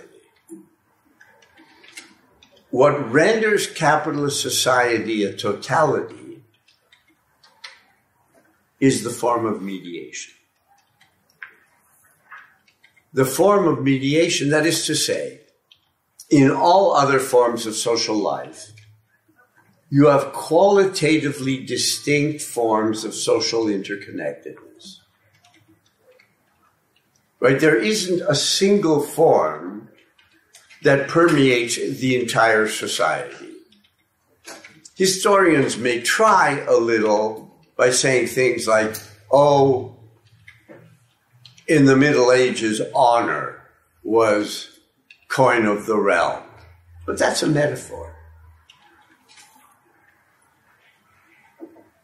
And it applied really to a pretty small segment of the population. I'm not sure that you very adequately talk about peasant life in the Middle Ages in terms of honor. The commodity form. The idea is that there is a singular, abstract, homogeneous form of social mediation that structures the whole. The fact that Marx thinks you can unfold capitalist society from the starting point of the commodity is itself a statement about the society. You could not find something analogous in ancient slave society, in Chinese society, in medieval Europe. There wouldn't be a single principle that you could unfold for the whole. The possibility of that unfolding, in other words, there's a kind of a doubledness to the form of presentation in Volume 1, which is that the very circumstance that Marx thinks you can unfold everything from the commodity is a statement about the uniqueness of the society that's being unfolded. This is completely outside of the horizon of what Althusser is thinking about. So I think Althusser, and I don't know enough about, although I should, the Hegel reception in France, beginning with people like Kojève in the 1930s. But I don't know the degree to which you have a transhistorical theory being presented. Well, it's true of Hegel. And then when you think Hegelian Marxism, you immediately adopt this kind of transhistorical perspective, and then Althusser objects to that. Whereas what is central to the interpretation I've just presented is historical specificity. Make sense? Mm-hmm. Yes? Can I just ask in this connection? We're still on page 1. Yes? I can skip my question. No, it's fine. Go ahead. It just seemed like an interesting thought that he derives everything, like the totality from the singularity. It starts with the singular of the commodity and develops the whole social system out of it. But it's also interesting how he ends the manuscript of Capitalism. with classes. And this, in a way, reflects back on all other societies, like the ones you mentioned, pre-capitalist societies. So at the end, you also gain something that is informative of those societies that are not capitalist, thinking the very fact of class struggle, class integrity. Do you agree with? Yeah. Yes and no. Perfect. Because other societies, you don't have simple class division and class struggle. I mean, Marx and Engels even wrote this in the beginning of the Communist Manifesto. You have all sorts of groups that are jockeying with one another.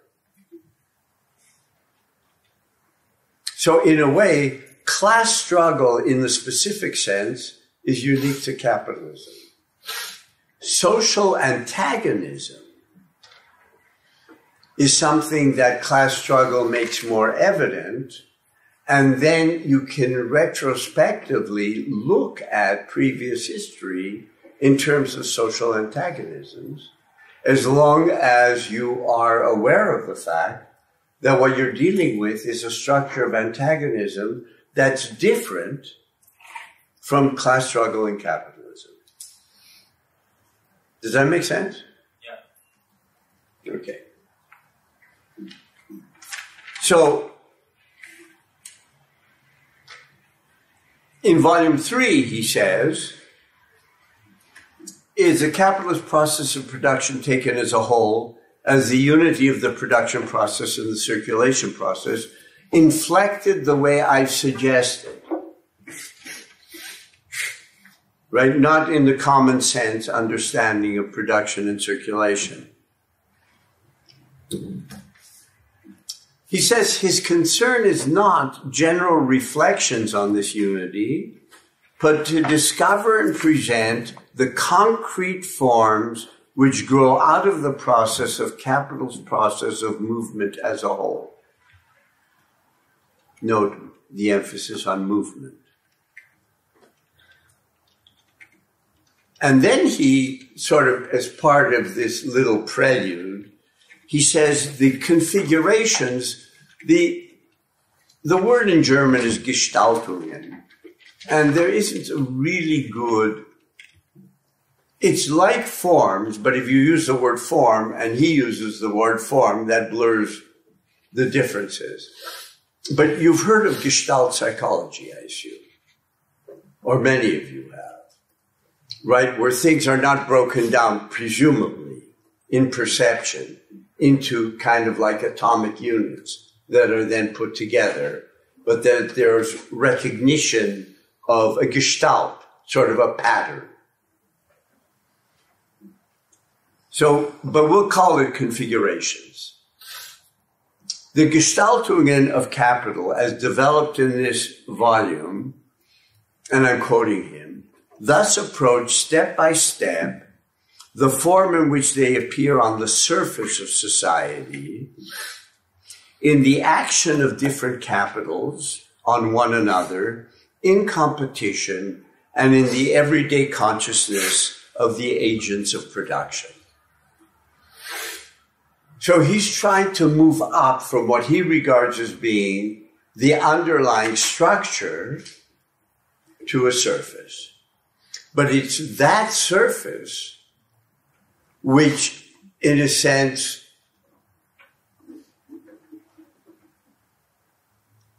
molds agents' understandings and therefore their actions.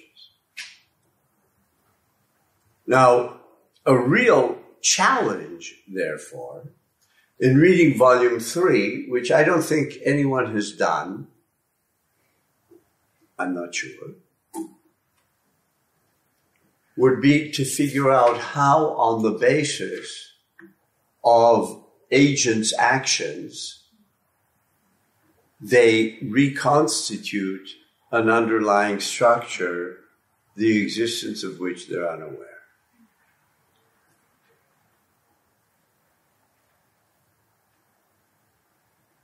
then we would have a real sort of dialectic of structure and action. But you'll notice here the emphasis on surface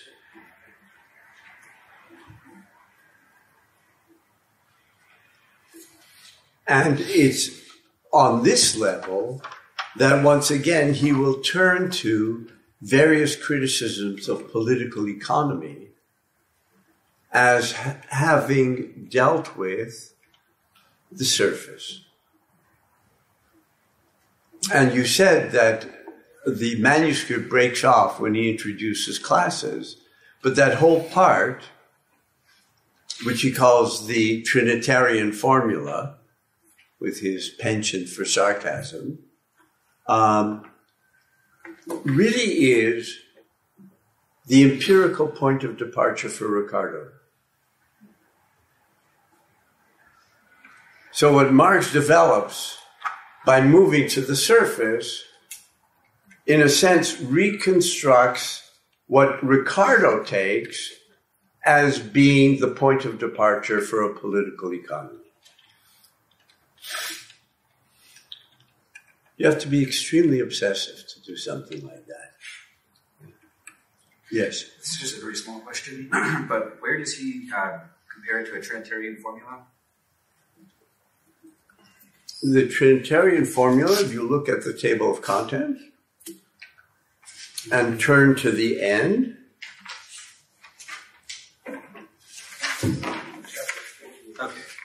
chapter 48. The first chapter of part 7, which is the revenue and their sources.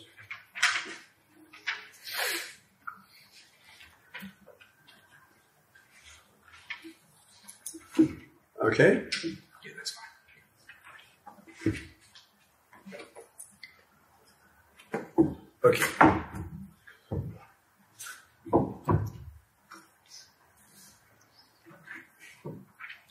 So what we're going to be talking about now is the issue or the category of cost price. Admittedly, not very exciting. So the value of any commodity, and sometimes Marx, and it's confusing, calls it the real cost, which is a mistake. The value of a commodity is constant capital, C, plus variable capital, V, plus a surplus.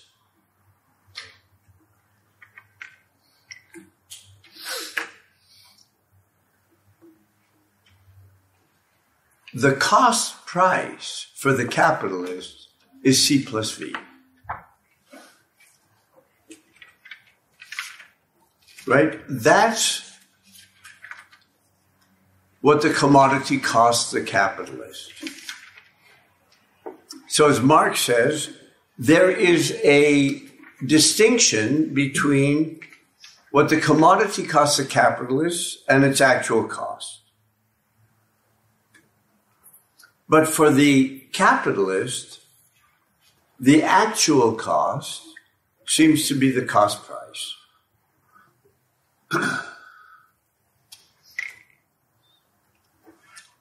Or as Marx puts it, viewed from the point of view of the expenditure of capital, it's C plus V. Viewed from the point of view of the expenditure of labor, it's C plus V plus S.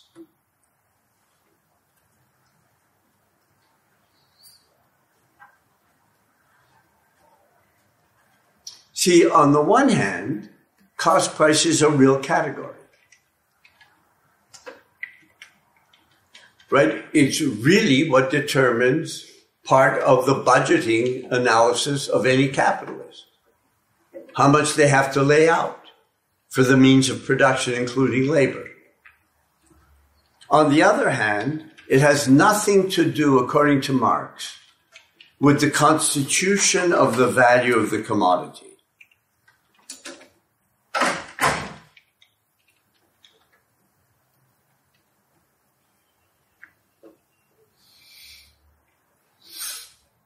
Right? From volume 1, Marx says that value produced has two dimensions. On the one hand, constant capital transmits the amount of value that it contains, whether it's machinery or raw materials, and variable capital is an expression of new value produced. No, I didn't formulate that correctly. Variable capital hides the idea that new value is produced, which is equal to V plus S. V plus S is the new value produced.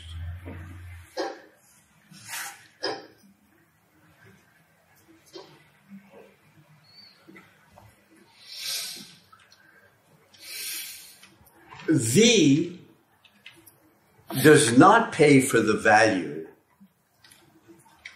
used, but it's an advance that covers the cost of reproduction of labor. So, could you repeat that? Yeah. V is the cost of variable capital. So it's wages, for example. Wages don't really pay for the value produced. This is what Marx works out in Volume 1. It's an advance to the laborer. It pays for the labor power. That is to say, the value of the worker's commodity, but it doesn't measure the amount of value they produce. It's a kind of peculiar exchange, because it's not really an exchange, not even an unequal exchange, even though sometimes he refers to it as an unequal exchange.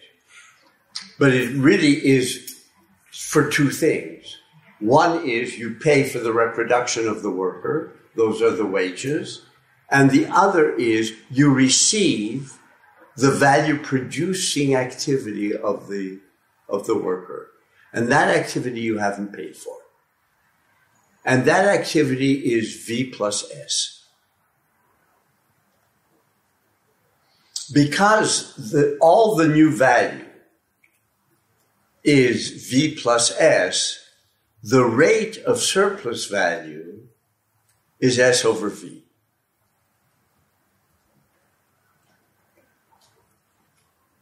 Right? Because that is the rate of the new value produced at surplus relative to the new value produced that goes to pay for the wages of the worker. And as we'll see, profit is a very different kind of category. That's where he's going to try to get at.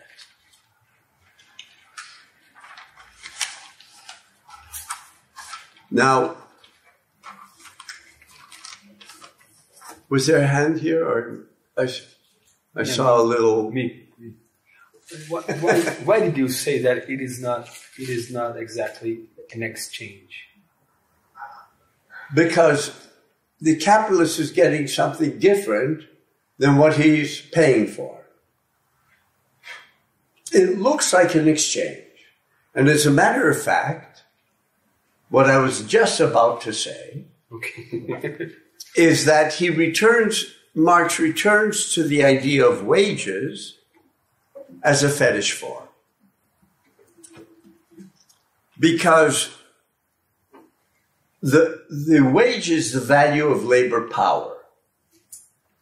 It presents itself as the value of labor. Now, you know, this always sounds like some strange medieval scholasticism. But it's not so much if you think that labor power simply pays for the commodity, the worker, their ability to work, and what the capitalist gets is energy. It's the labor itself. He's not paying for the energy. He's paying to keep the worker alive.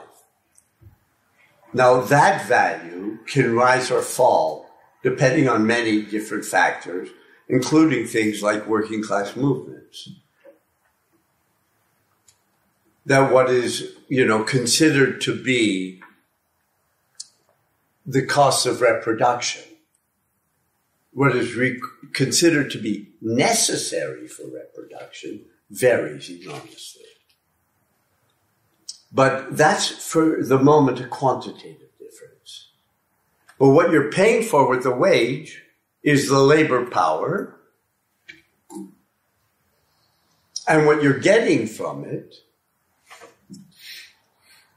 is labor. And labor, for Marx, is a protean category. It has no fixed form. It's really like energy. Or if we were to talk about a very different kind of theorist, it's really like Freud's libido.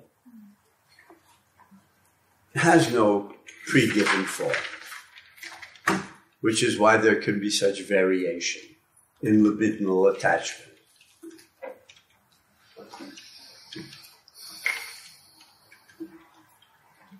Because the wage seems to be a wage for labor, the role of labor in creating new value is disguised.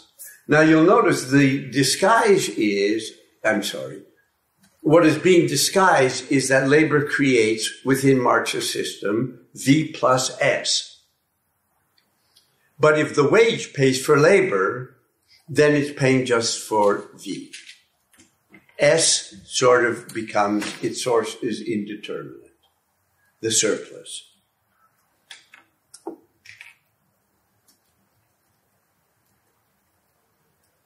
So for the capitalist, he's got cost price plus surplus, right? And then Marx puts in a K for cost price. Obviously in German that makes sense. In English, they put in the K anyway because there's so many C's running around that you didn't want yet another C.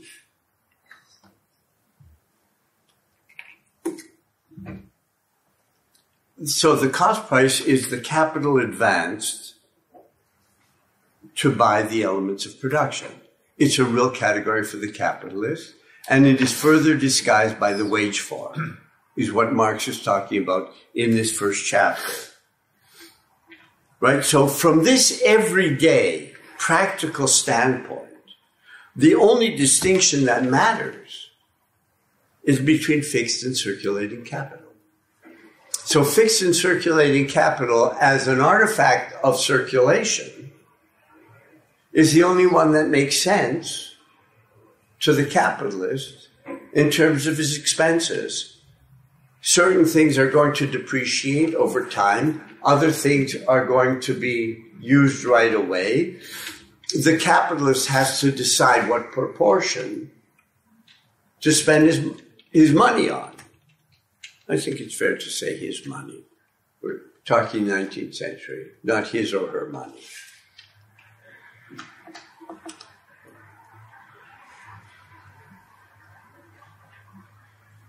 Okay? So that the value it follows, the value of the commodity, appears to be a function of the capital expended. What is the return you're going to get on your capital?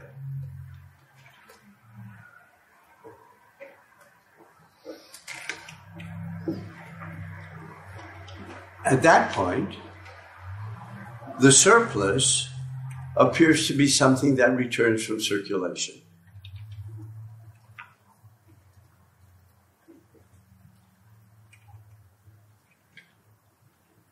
And all of it appears to derive from capital itself. That is, for the capitalist, they make an investment and they get a return. There isn't the idea that only one part of the capital is really productive of value and another part is not. The reason why this is plausible in Marx is that it's real.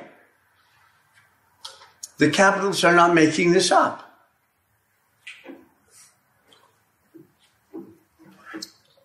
As we will see as we go on, profit for a firm is not a function of the amount of living labor in that firm.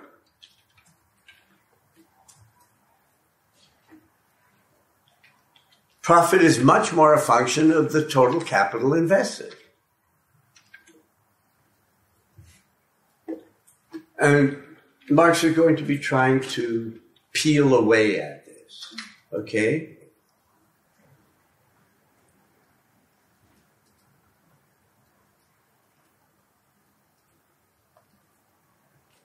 So that profit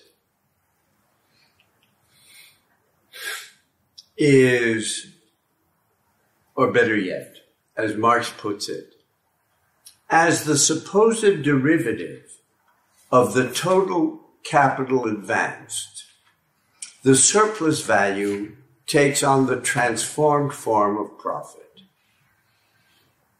So if the rate of surplus value is S over V, because S and V are the two categories of new value, profit is S over C plus V. Is the surplus over the total capital expended.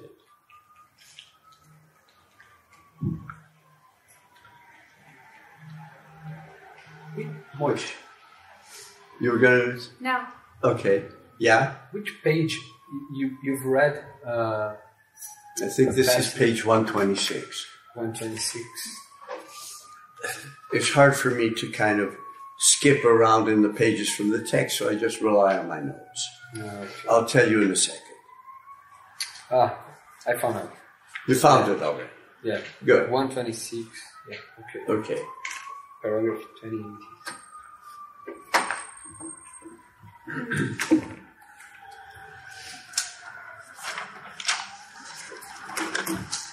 Yes. Where does the time term come from? What's the time term? If S prime, the rate of surplus value, is S over V, there's no time term to give you a rate. I don't know if this is completely insignificant or if there's something... No, it's true, but then that brings in the issue of turnover time. So it makes a very big difference if there's one turnover per year or if there are 12 turnovers per year. Right. Here's in about chapter 5. Yeah, it's not a bit... It just seems definitionally there's a problem to define something as a rate without time term. He defines it as a ratio first.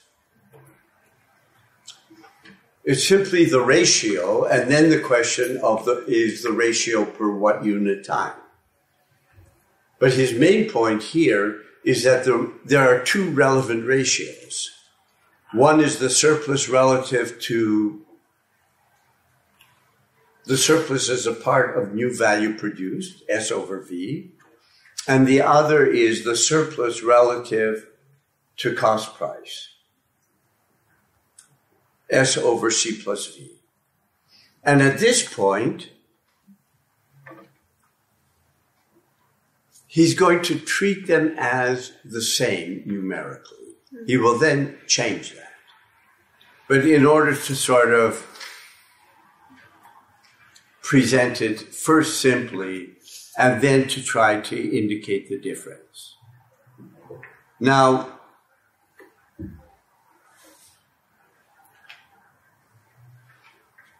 Charlotte? Okay, so if before you have constant capital, so before you have, I guess, relative surplus value or anything producing relative surplus value, does this imply that profit and the rate of profit and the rate of surplus value are the same? So then does that mean that, I guess I'm struggling with the same question of what are the units here? The units, like, if C is basically 0, then I can understand how these would be comparable. But I guess what I'm struggling with is whether this, I guess a similar problem. What is the unit of S over V? Well, it's a fair question, and it's going to get very complicated. Okay. Because what we're going to see as we proceed along is that S over V has actually a very different referent than S over C plus V. So at this point, he's acting as if they have the same referent. I don't want to give away too much of the show. Okay? But as we will see, suddenly you're going to begin noticing that S over V refers to something very different than S over C plus V. And that profit and surplus value really are quite different. But right now he's treating them as the same. Yeah? So is it not true that you could say, based on like units, since surplus value is ultimately like based in time. Time is a basic unit of surplus value, which is S, which is the numerator. Time is also a basic unit of constant capital, since depreciation is measured into its cost. And time is also a basic unit of variable capital, since so in that sense, time's going to just cancel out from the entire equation for the formula. So does that? But that's still a problem because it doesn't produce a rate. Because it's a different. I see what you're saying. Right. So using these relations that would prove. So he makes like assumptions, for example, he'll say, well, in these chapters, I'm assuming that surplus value is the same, or we will assume there is, like, for example, we can't be zero, change in B, whatever. But it's like, I don't know how far I'm at. You are taking differential equations class. Sometimes you'll run into these things where there are different variables that are themselves like indicative of basically different models. So it can still be about time without a T being there, but I get the feeling after having read chapters 4 to 7 that we are not quite there yet, but we will. Bit, yeah. but it's possible. Yeah. I mean, I think that he assumes, like as you mentioned, Professor, that turnover time is not yet a category at this point. Right. So the number of turnovers is not. But what is presupposed is, I guess, that it's simply one turn, like annual. So 1 unit of. Right, so that the ratio would be a rate. Yeah. No, I didn't mean to suggest that there's like that I've seen something Marx students see, my math skills are good, but it seems curious to me. It seems, as you're pointing out, the time runs through every single variable, and then goes straight forward. It doesn't actually We're not here.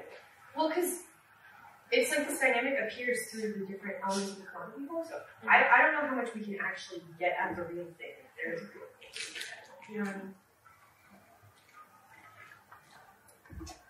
And just to add, maybe I'm wrong, but it didn't seem to me that for Marx the category time ever appears alone as a variable. It's labor time that is a category because it's a historically specific temporality that he's interested in, right? So as you asked your question, my sense was also the same. The T is being cancelled out because here we are inside the domain of labor time.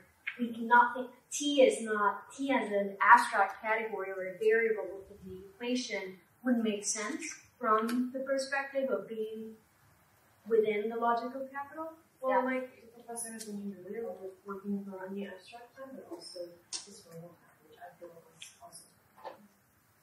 I didn't hear that. Oh, abstract and historical time is like different forms of time. So, like, how could you have one sort of time that you're calculating everything from? If we're actually dealing with these sorts of temporalities. That gets us into a whole other thicket right now.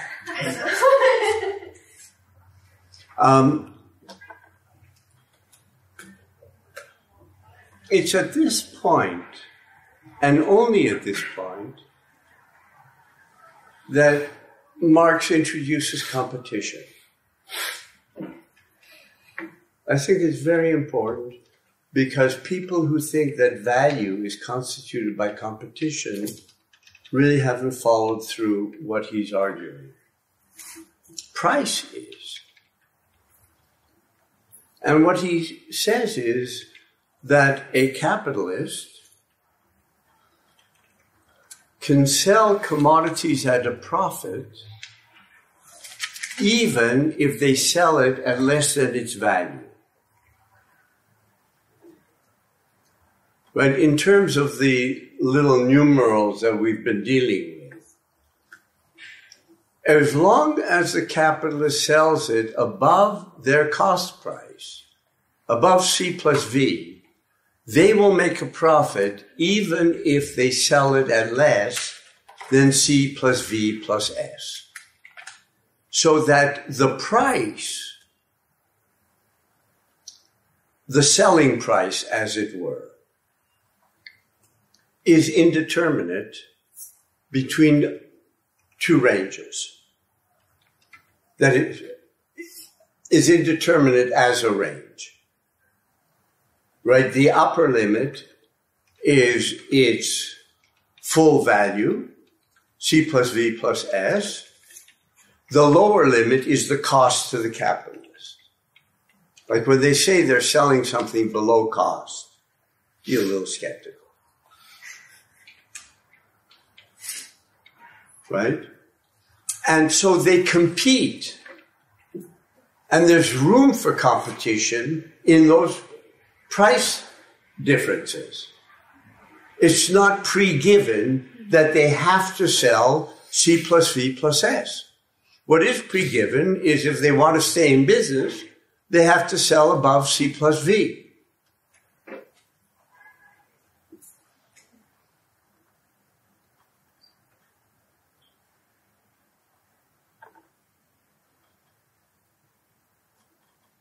Right, so the basic law of capitalist competition, according to Marx, governs the general rate of profit and the so-called prices of production. And it depends on the difference between the value and the cost price of commodities and the possibility deriving from this of selling commodities below their value and at a profit.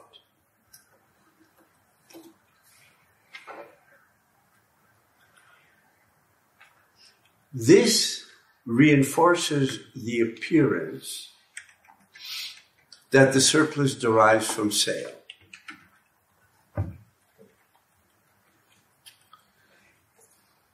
Right? Rather than being realized in the sale.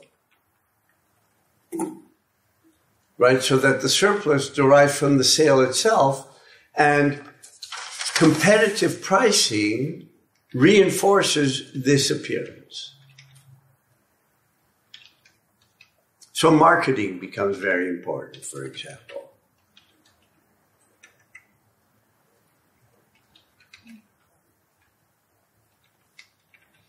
And then he goes on to say, we're okay with this so far, right?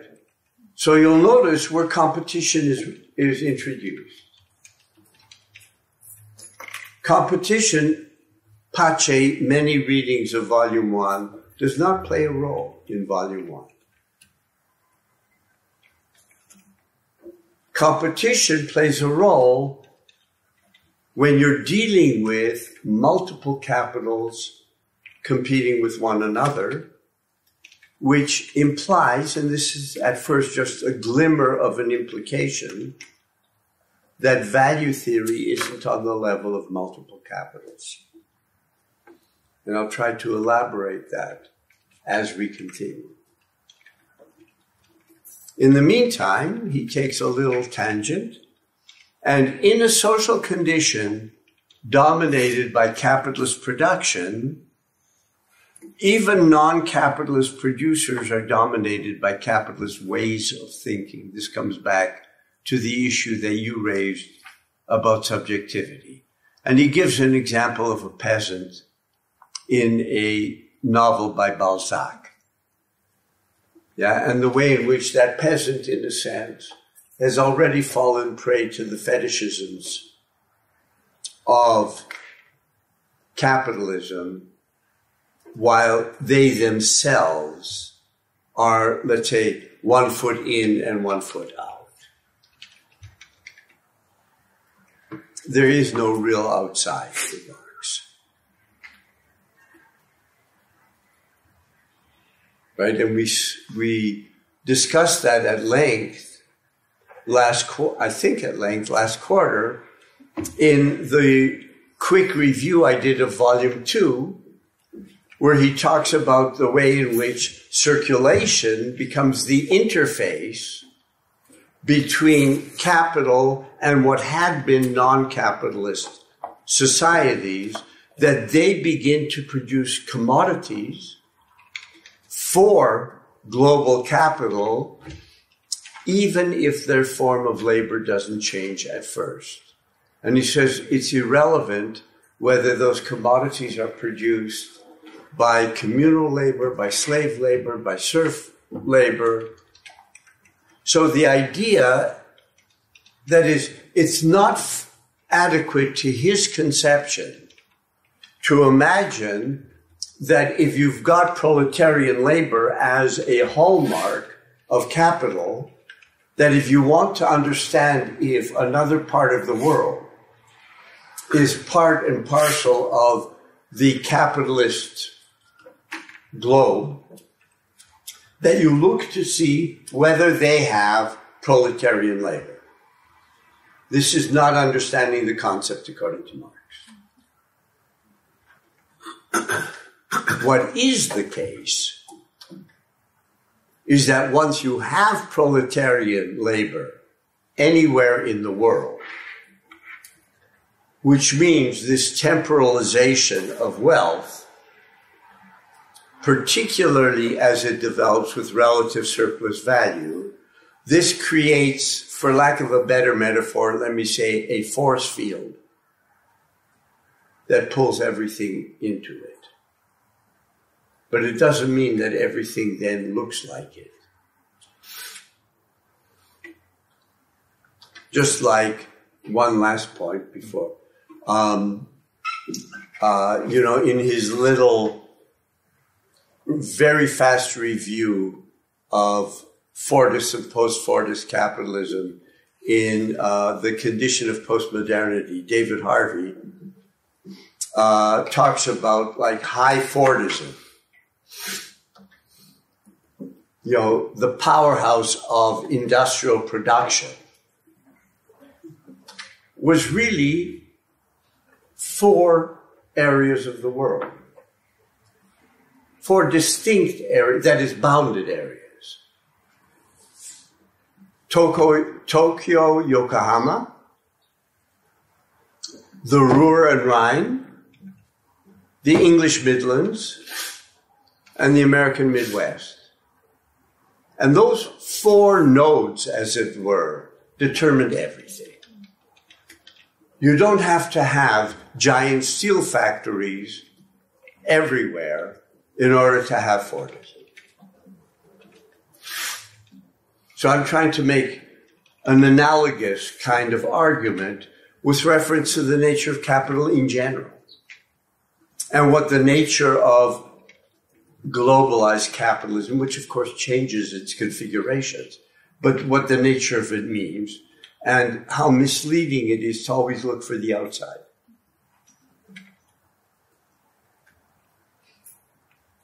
So I know we talked about this a little bit last quarter about how these non-wage labor producers fit into this system, because I think it was mentioned that slaves, for example, don't create surplus value, or they don't create value in the way that wage laborers do. Could you say a little bit more about that and how that's counted under the Marxist theory specifically?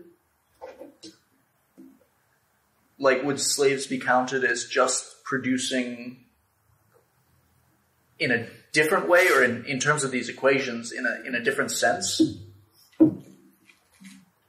It would feed into relative surplus value in a very different way. Okay. You wouldn't have if you looked at it as it were locally, meaning, let's say, the American South, you don't have an interaction of productivity and labor there. What you have is an interaction of productivity and labor in the English Midlands, and that interaction of productivity and labor puts pressure on slavery to produce more and more. Slavery in the United States changes with the mills in the Midlands. It becomes much more intense. Now, a lot of people would argue that it becomes intense because the British, who after all rule the seas, as the song goes, stop the slave trade in the early 19th century, right? At least 2 full generations before slaves are emancipated in the United States. So people say, well, you didn't have this endless stream of slaves, so you had to squeeze more out of them. I think a more plausible reason, that may have played a bit of a role, but was the demands for cotton shot up almost exponentially.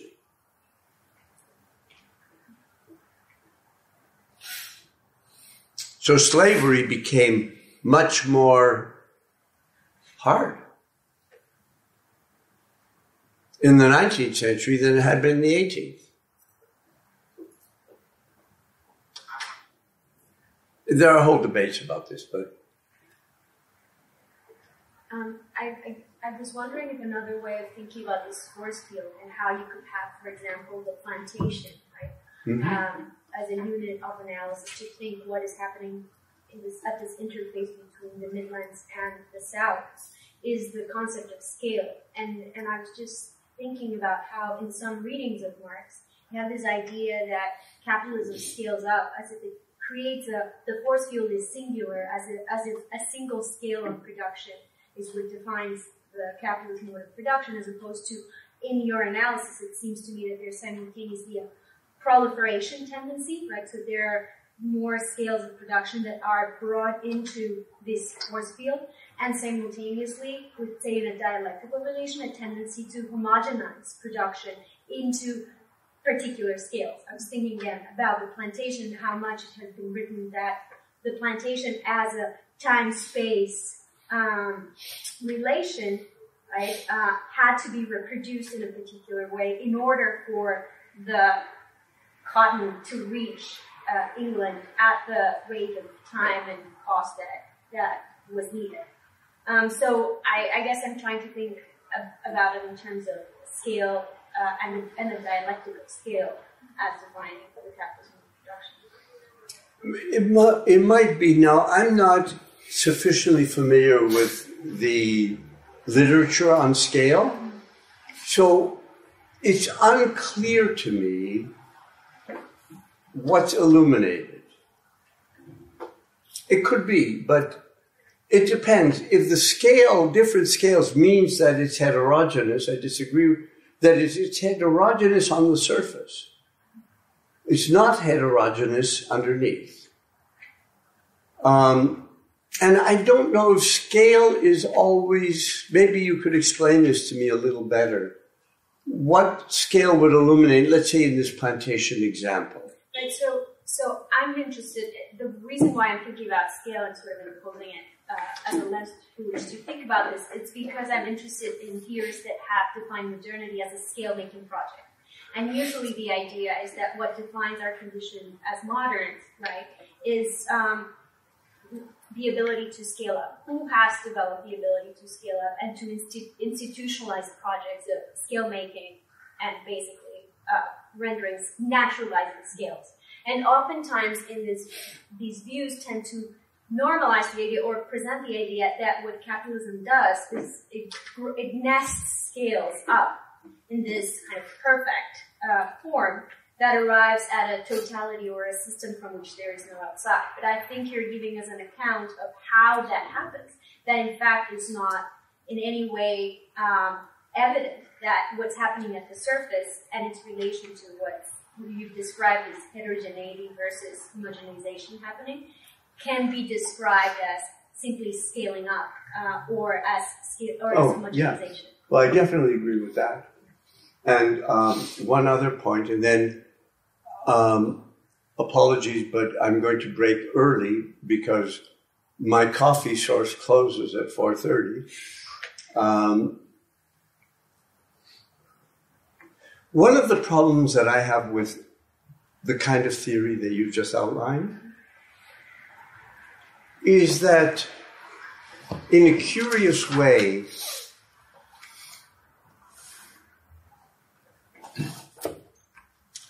the actors drop out. I mean, are there people who sit and say and think in terms of scale? I don't think so. Scale seems to me to be an a posteriori description, whereas with this, what it's trying to get at is actors acting on the basis of immediate perception and interest are generative of a system which is A, unintended, and B, much larger and more complex than can be read off of their intentions alone. But their intentions play a role with it. Whereas the language of scale, and again, I'd appreciate it if somebody who knew that better than me, for example, you, would explain this to me. I don't understand quite how this supposedly takes place. How does capitalism scale up, scale down? I mean, I can understand it if we talk about capital. People are trying to avoid the term, I think. No, I mean that very seriously. In spite of this class, believe me, talking about capital and capitalism, it became respectable in the academy after 2008. Before that, it was really for generations not very respectable. And it means, I think, that you have a lot of euphemisms, especially in a field like sociology. You have a lot of euphemisms for talking about society because there's one thing you want to avoid. Or you don't even want to avoid. You've been taught that it's not respectable. It's not respectable for me to break early, but I'm going to break early right now. So your timing was just a couple minutes wrong. You have time to get a coffee now.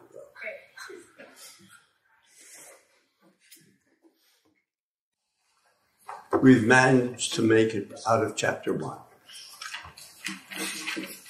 The rate of profit.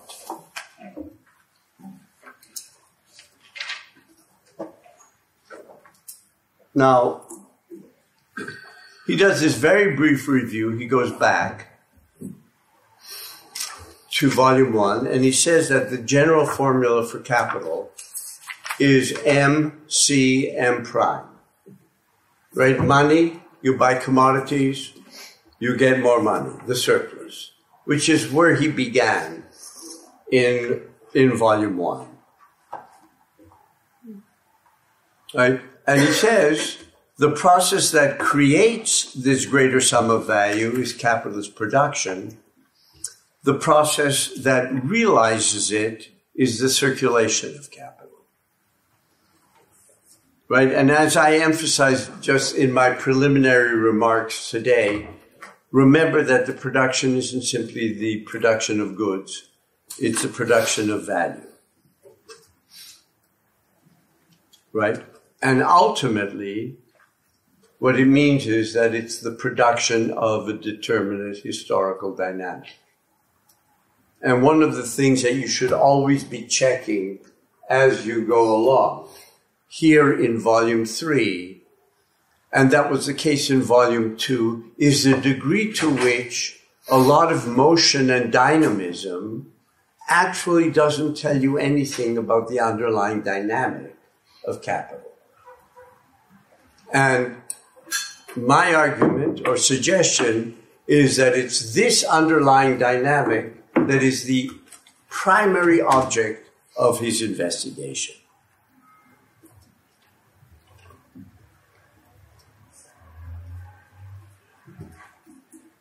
But volume 1, as dealing with the production of this greater sum of value, is not something that is available to capitalists, right? Now, he reviews that the condition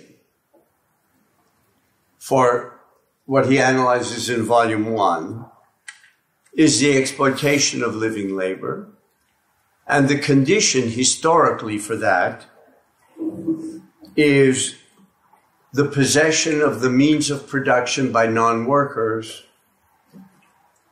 and the lack of possession of means of production by workers. Right? So it turns workers into laborers and non-workers into capitalists. So class is the condition of possibility, but it's a necessary condition. It's not a sufficient condition. And that's what we've been talking about with value theory.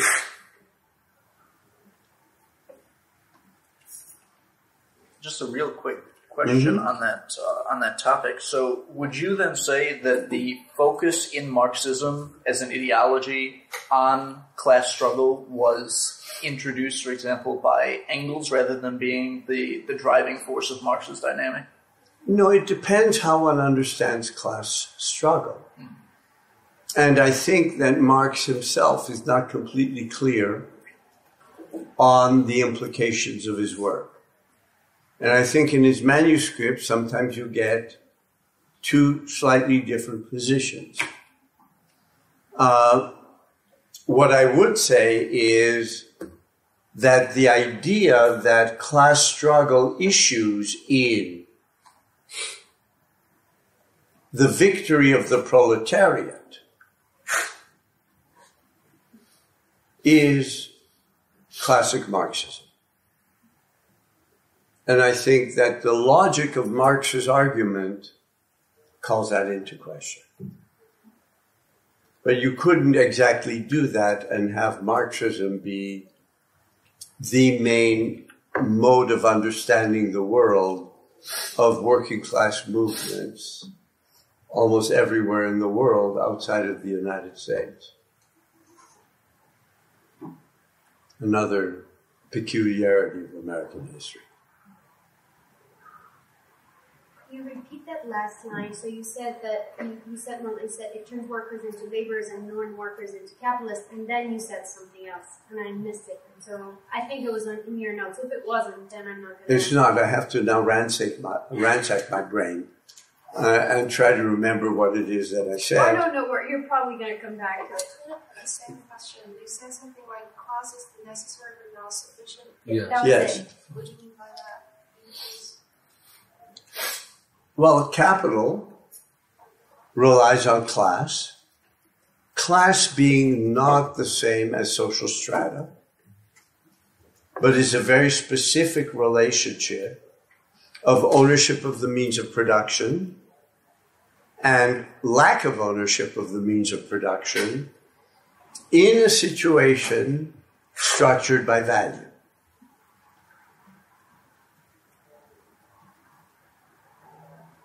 So that the struggle between workers and capitalists are part and parcel of the dynamic. And this emerges most clearly, I think, in Marx's treatment in Volume 1 of Capital of the struggle for the working day. Right, where as a result, in part, in large measure, of working class movements, the working day is finally limited to 10 hours formally in the UK. up to that point, there had been an enormous increase in working time on the part of European workers from the late Middle Ages on. There's an expansion of working time.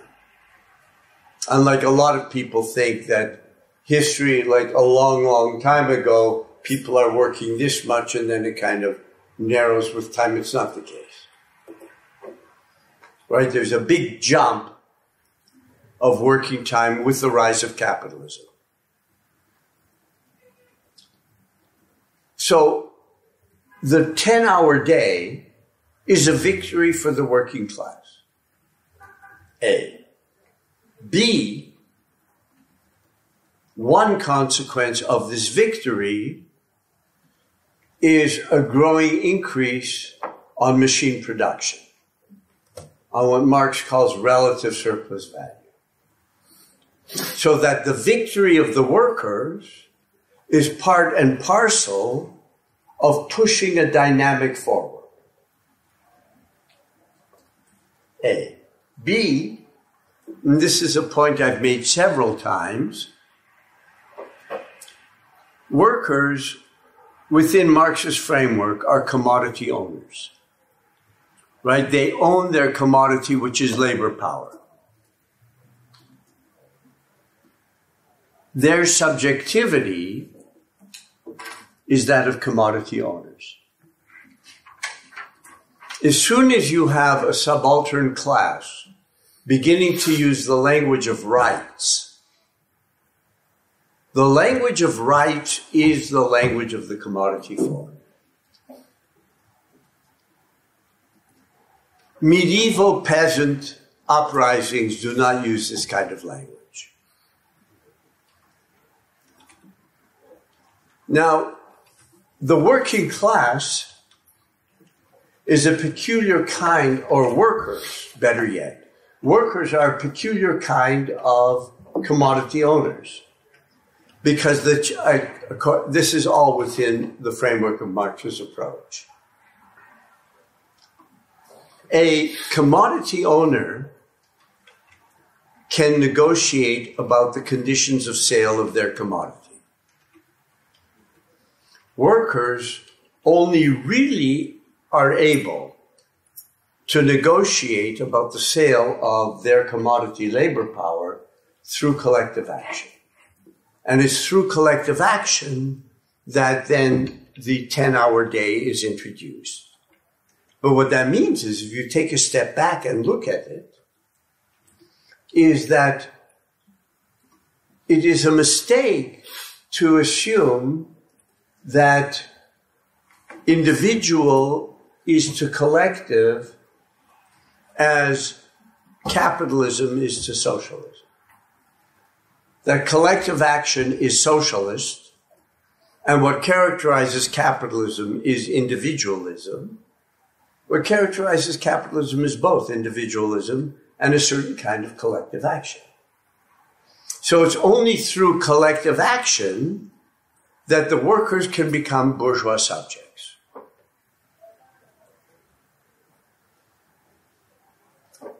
That formally they were commodity owners, they become really commodity owners through collective action. Does this make sense?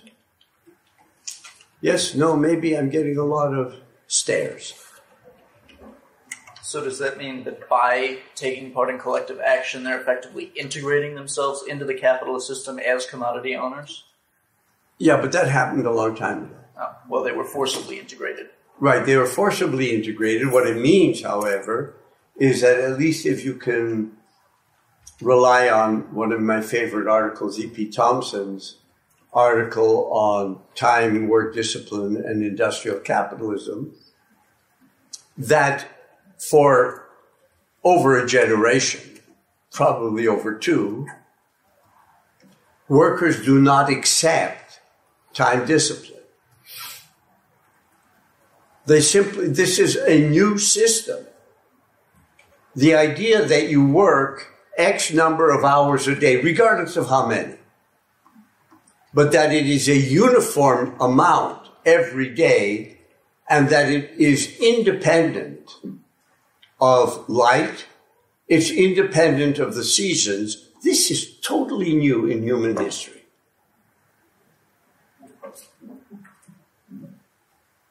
And it's the uniformity of the working day that is the first issue of contention.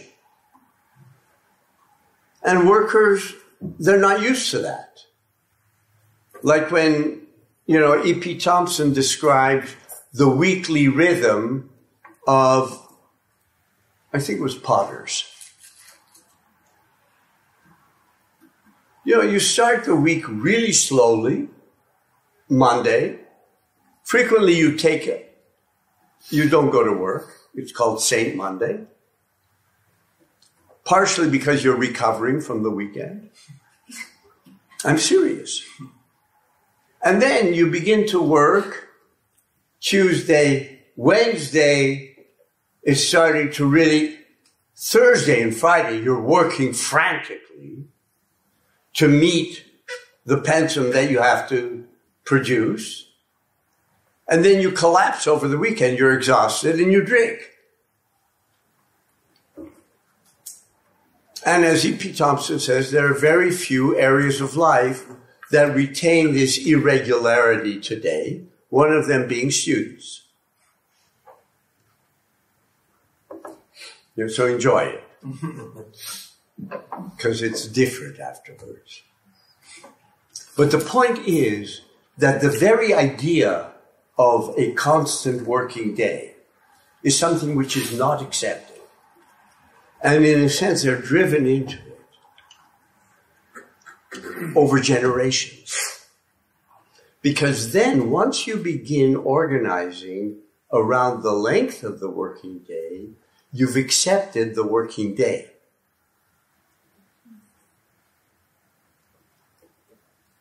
Right?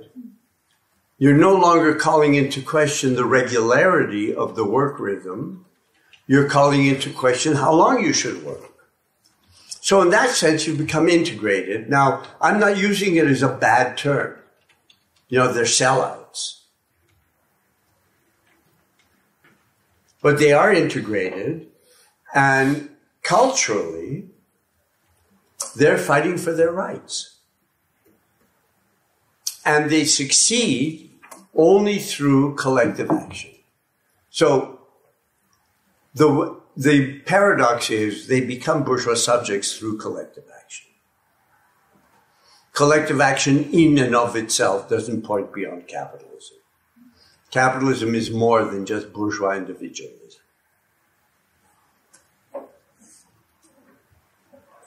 Yeah.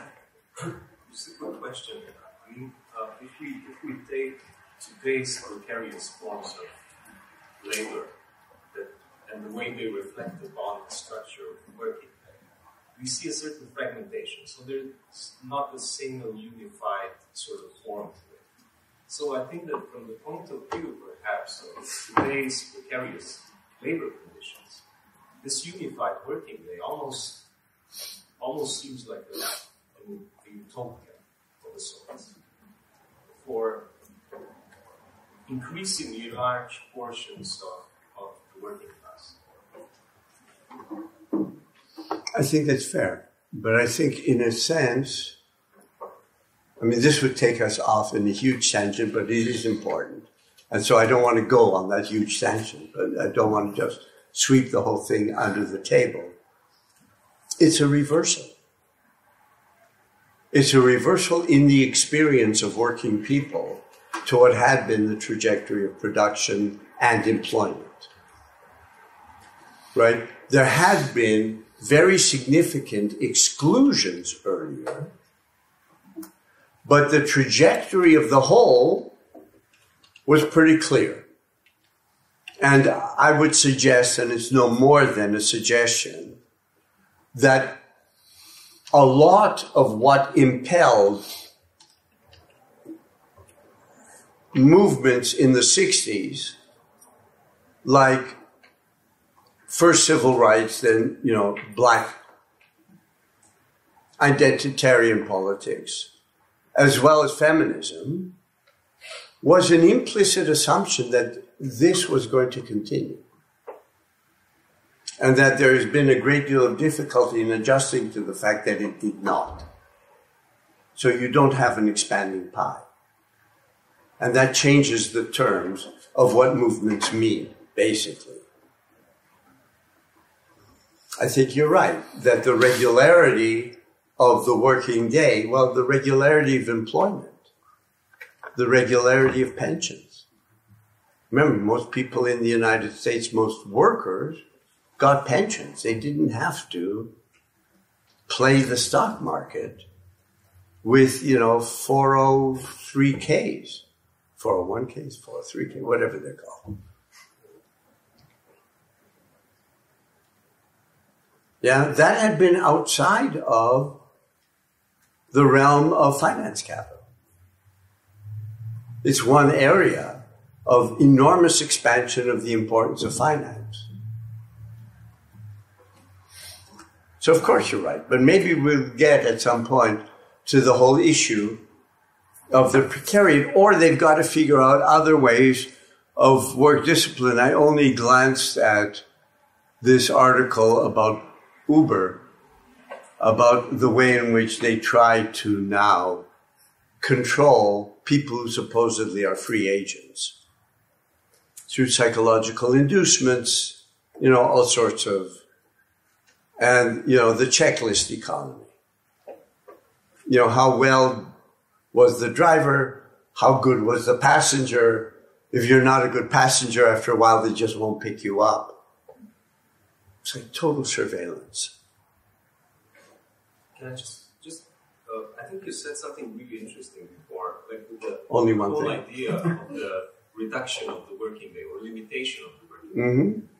How this victory on the part of the worker as a collective subject plays into the dynamic of capitalism that ceases to extract the surplus value via an absolute extension of time, working day, instead focusing via introduction of machinery and so on to extract it in a relative sense. So one could say that from the point of view of workers who work, let's say, 12 hours, 14 hours, and that had this political demand of reducing the working day, the reduced 10-hour working day would be a kind of a utopia. Whereas for the next generation that lived these conditions under a different kind of change dynamic of capitalism, this utopia of the previous working class generation became a dystopia. And for the same uniform kind of working conditions, flexible creative labor was seen as a utopia. But this utopia for generations today is a complete dystopia. It seems that there's the same dynamic, like the struggles of the previous generation plays into the dynamic of capitalism in such a way that it produces a dystopic world for the generation to follow. So in a way, it's a testament to the resilience of capitalism as a dynamic system. That's how I understood your first point. I don't know if it's a testament. And the fact that something is dystopian, in spite of a lot of people who talk about resistance, the fact that it's dystopian doesn't mean that it's on its last legs. Also because it very rarely is, if I understood you correctly, it very rarely is unequivocally dystopian. I think one example is, which is sort of current, you have people in Appalachia who really strongly bemoan the disappearance of coal mining jobs. Coal mining jobs gave them security, gave them real money, in some areas really supported towns, and killed them. And so I suspect, because I don't know, that as long as people felt these jobs were secure, they were more open to questions of health inspections, for example. But if they feel, as the coal industry has told them over and over again, that the reason why they've lost their jobs is because of government inspections, then that appears as a utopia to them. Because what they've got now is worse. So the steady job was both, it seems to me. And I think that a lot of people underestimated the degree to which this kind of security and this kind of, I'm thinking of a German word and I'm trying to figure out how to say it in English, identity constituting activity. That there is an identity that's being constituted through that work. Even if you're getting black lung disease. So you try and fight against that. But that seems preferable in retrospect to just, being a bagger at Walmart and shooting up on crystal meth.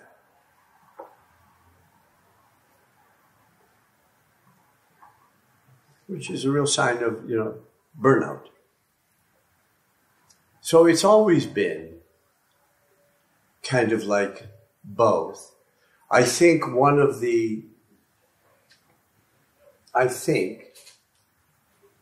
that here you'd have to do comparative labor history. I think it's worse in the United States. I think it's worse in the United States because organized labor was so much weaker here. Even at its heyday, it was much weaker than anywhere in Europe. So these people are left much more to their own devices and are much more at the mercy of forces about which they are, not surprisingly, completely clueless. And this kind of reversal of expectation is, I think, now, it existed on a back burner for a good 30 years. It exploded after 2008. In a way, 2008 was the crisis that rendered visible what had already been the case for decades. And one of the consequences is the present president, the elections in France, the Hungarian regime, the Polish regime. Came close in the Netherlands, too. Came close in the Netherlands, not quite. Poland and Hungary, no contest.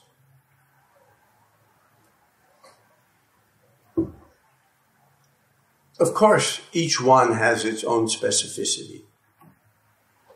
Of course, you have to look at Poland as Poland. But if you only look at Poland as Poland, or Hungary as Hungary, or, Appalachia as Appalachia, you're missing the fact that this is a quasi-global phenomenon. And a global phenomenon requires a global explanation within which local specification has to take place.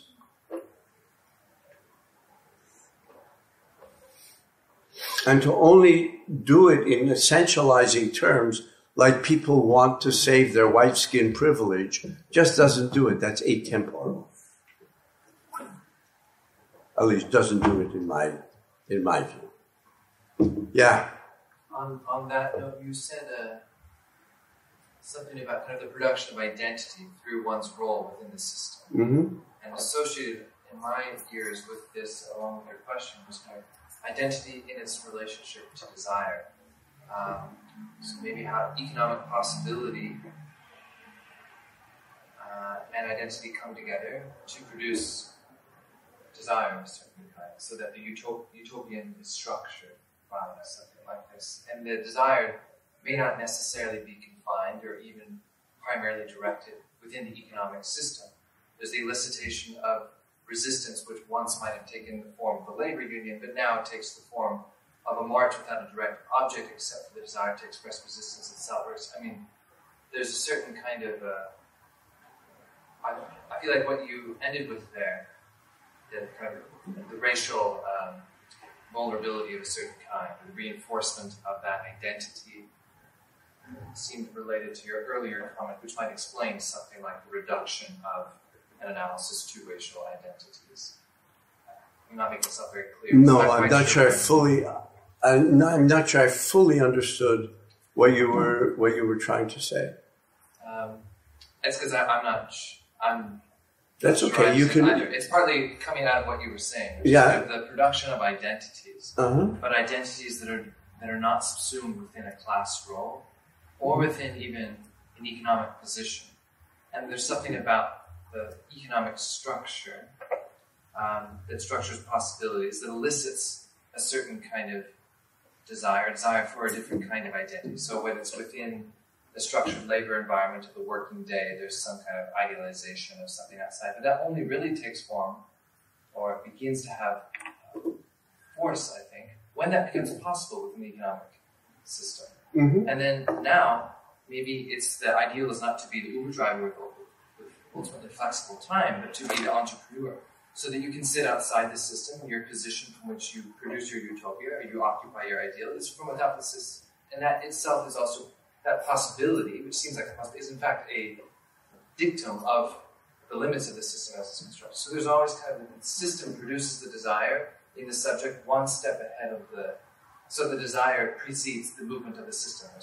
So the agents in the system move the system seemingly of their own will, but it's actually a desire that's structured by the possibilities that emerge from the fractures of the system. And part of this is with now I'm getting away from what I was saying earlier, but something about this, I think, connects to this production of identity in relationship to labor and possible labor. Well, it's an interesting point, and it would be very complicated. It would be very interesting to work it through, but it seems to me that you're using identity in two separable ways. Yes. Analytically separable. Because when I mentioned identity, I think, with reference to coal miners, I'm talking about the identity which is achieved through one's activity which defines a position in life and gives meaning to one's trajectory. Even if the trajectory isn't the one that, let's say, a different class has of always rising, but a trajectory of a kind of just rewards for labor done. That it accords stability, continuity. If you're a coal miner, your sons can follow you, etc., etc. There's another kind of identity that you were alluding to, which is a kind of identity which is generated by the dynamic itself that, in a sense, points ahead of what is existent. So the identity has a utopian dimension, as it were, but it's socially generated. And then the question is, when you get an increasingly dystopian context, what happens to those utopian energies? Have I understood correctly? Insofar as I understand, you've clarified something for me, so I don't know if there's a correct understanding to be answered. It's helpful. Okay, it does seem to me that these are different from one another. Yeah? I wonder if you could specify a little bit more what you were saying about white skin not being for you in the final analysis. What defines, what structures or explains the situation Because I think, again, using the two ways in which you have defined identity, in the second sense, one can say that racial identities, in fact, are not antithetical to a Marxian analysis of the situation, but that, in fact, they constitute part of the specificity through which the logic of capital, the movement of capital, construes, in part through colonialism, in this country, black identities or colored identities as one that are structuring of and explain what happened last November. For sure. I'm not trying to dismiss one, but I am calling into question giving it ontological primacy. Mm-hmm. Or what I think is much too widespread, a kind of essentialism. Which then devolves on the level of individual identity. Like you being and then you have a set of attributes, cannot speak about why. Because it's an essential identity. And I mean, this is involved with so many self-contradictions. But that, your example, race identity, plays a role, is extremely significant. But the question is, what is constituting what?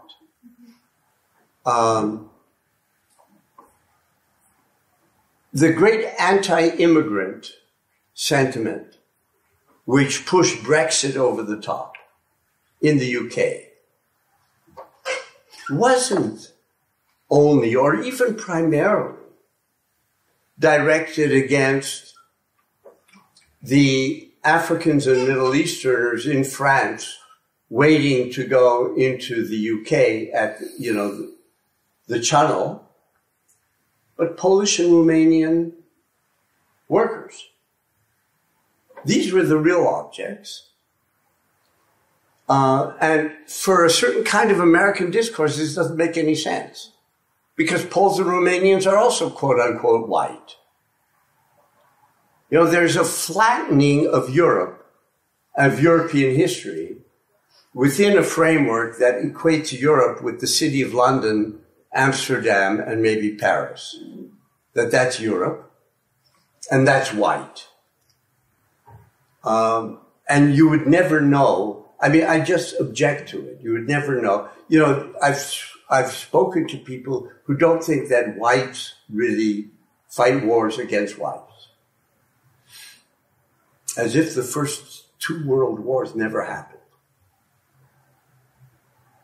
It's really a kind of an astonishing presentism. Having said that, it seems to me that one has to distinguish between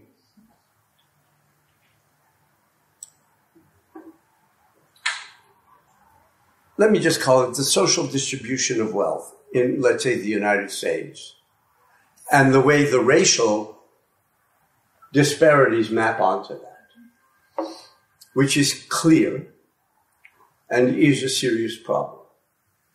However, you don't explain the social disparities on the basis of race. You explain the slotting of, let's say, the bottom 2 rungs.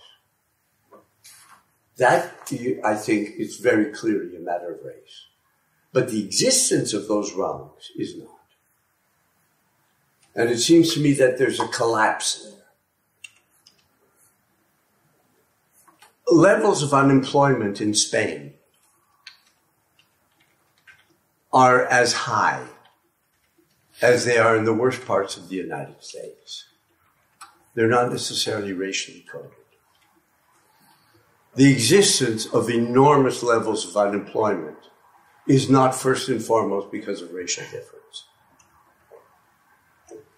It's the completely unequal distribution of the population among the way in which it's been socially differentiated that is a function of race, it seems to me. And I think that those two have to be taken into account. And everything cannot be collapsed into identitarian frameworks of understanding, is what I'm trying to suggest. Which doesn't mean that if one talks about capitalism, one doesn't think that race or gender play a significant role. Yeah? Cody? I wanted to ask a little question about the working day chapter, if it's not taking us too far. Well, we'll see. Okay. So, like, in the structuring of Volume 1, the point totally makes sense that this is sort of the self-constitution of the workers as bourgeois subjects, and it precedes relative surplus value. All that makes sense to me. What would you make of the fact that the factory inspectors seem to be kind of the protagonists of that chapter? Is that just an archive problem, or is it also? I guess the question is like whether the theme is sort of class struggle or capital saving itself from itself. Maybe it's neither. I mean, the consequence that capital saves itself from itself doesn't mean that that is an adequate account of the subjectivity of the factory inspectors. So it seems to me, because what Cody's referring to is that a lot of the material that Marx uses are reports by factory inspectors, who are government inspectors, who are not workers.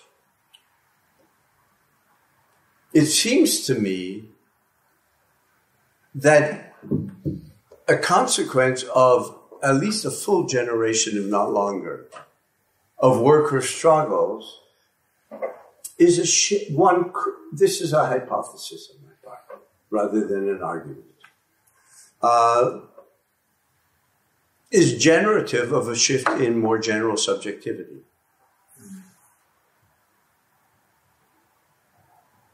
Which in a way hides itself from itself, because then the inspectors see themselves as speaking for society as a whole. And in that sense, yes, that's capital saving itself from itself, but that's not their self-understanding. Any more than it was the self-understanding of many New Dealers, to use an example closer to home, even though the effect was exactly what you said.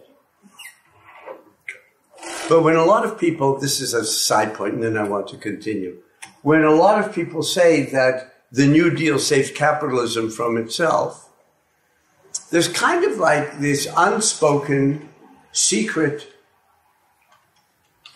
implication that had it not been for the New Deal, there would have been a communist revolution. It's more likely that had there not been a New Deal, you would have had something much closer to Europe, which, to the best of my knowledge, shouldn't be called communist.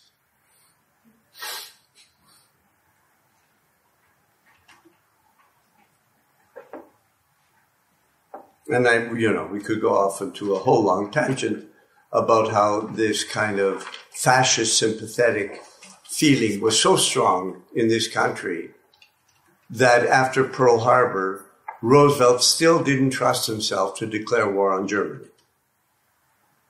Hitler saved him by declaring war on the United States. Another genius move.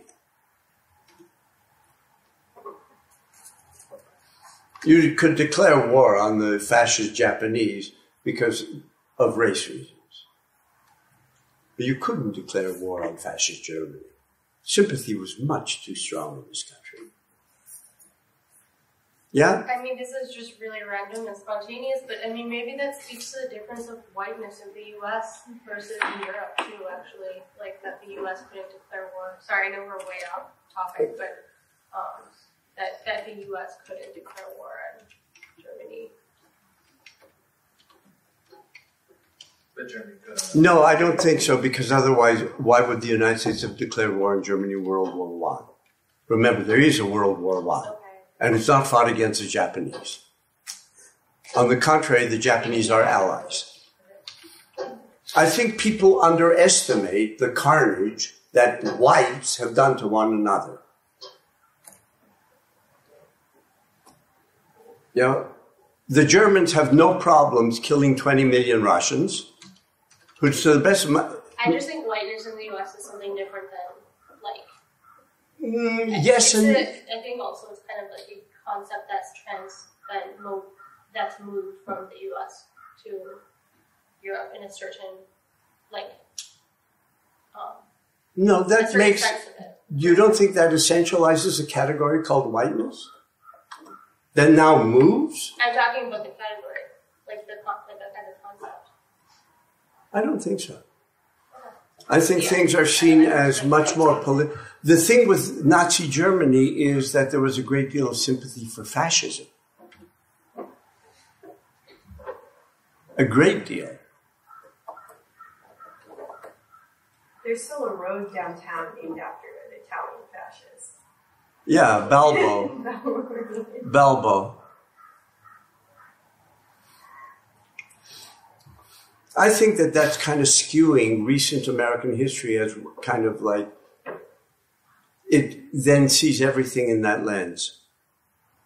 No, I don't want to do that. Sorry, I shouldn't do that. I think you're right that racism did play a role, an important role. And the way in which the Japanese and Americans killed one another was really different than, let's say, the Americans and the Germans. There was a book written on this, I forget the author. It's called War Without Mercy, about the Pacific theater of World War II, which was incredibly brutal. But brutal really on both sides. And I'm sure that the violence between the Americans and the Germans was very different than the violence between the Germans and the Soviets, for example, Absolutely. In the same theater of that war. Absolutely. 10% of American and British prisoners of war dying in German prisoner of war camps. 50% of Russian prisoners of war died in those camps. This isn't a small statistical difference. So if whiteness is being essentialized, I'm trying to follow your argument. If whiteness is being essentialized in this context, I don't think that in the present, the historical event or the paradigmatic event that is at the root of that essentialization is a 20th century event. Because it is, in fact, if one were to argue that there is something being essentialized here, it would be slavery, right? And this is what is at the root, in my understanding, of, say, a movement like Black Lives Matter that appropriates the category of whiteness and says, and mobilizes it, but pulls it back, way back from the 20th century, and in fact, if anything, goes to slavery to explain a structuring, right, a moment of the constitution of the American state and the nation, right? And that is from where the narrative begins, hence the arguments about reparations and et cetera, and so is the problem for you the essentializing move regardless of when it is located in the timeline, or is it that this, by definition, is what is problematic is essentialization, or is what is problematic is the ignorance or the non-consideration of white violence and white that also shapes the history of this country? I'm not sure what the question is. I guess I actually think that today in this country, I don't think what's being essentialized is the 20th century, or violence of whites against whites is not what's being scraped out of the picture. What's being argued is that there is a constitutive element to American life that is slavery. The fact that black people were commodities and were owned and circulated, and that in fact is not, we don't live under the temporality of a legacy, the legacies of slavery, but that in fact there is that remains alive, that remains and has been actualized and keeps constituting itself into a real felt experience of oppression. And some argue that that is an essentializing move. And if I'm asking the question, it's because I'm genuinely interested in what you, as a Marxist thinker, makes of that. Because often it's Marxists who argue that that move of what we could call Afro-pessimism or black studies, etc., is to essentialize slavery, and that is antithetical with a Marxian analysis. And I've been wrestling with this in my head, and hence why I'm genuinely asking you this question. What do you think? I don't think you have to apologize for the question. I think it's extremely complicated. I think there is a considerable difference between talking about slavery as really constitutive of the United States in multiple ways, really in multiple ways, including the Constitution, including the Electoral College, including a whole range of things, and essentializing identity because of slavery. Those aren't the same thing.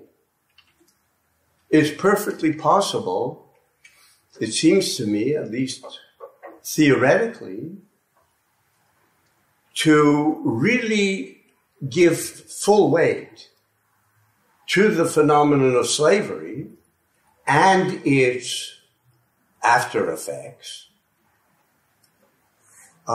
without essentialization. One of the reasons why I find it a very disturbing move has less to do with the discourse of blackness than the discourse of whiteness. And let me try to explain why.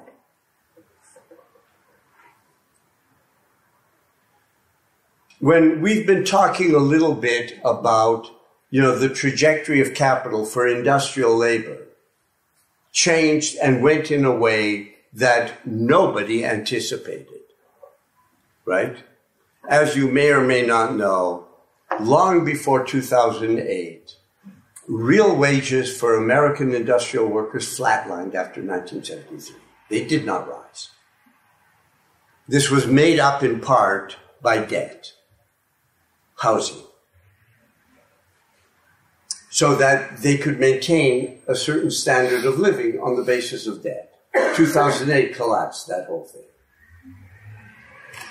Essentially, what we're dealing with is a declining class.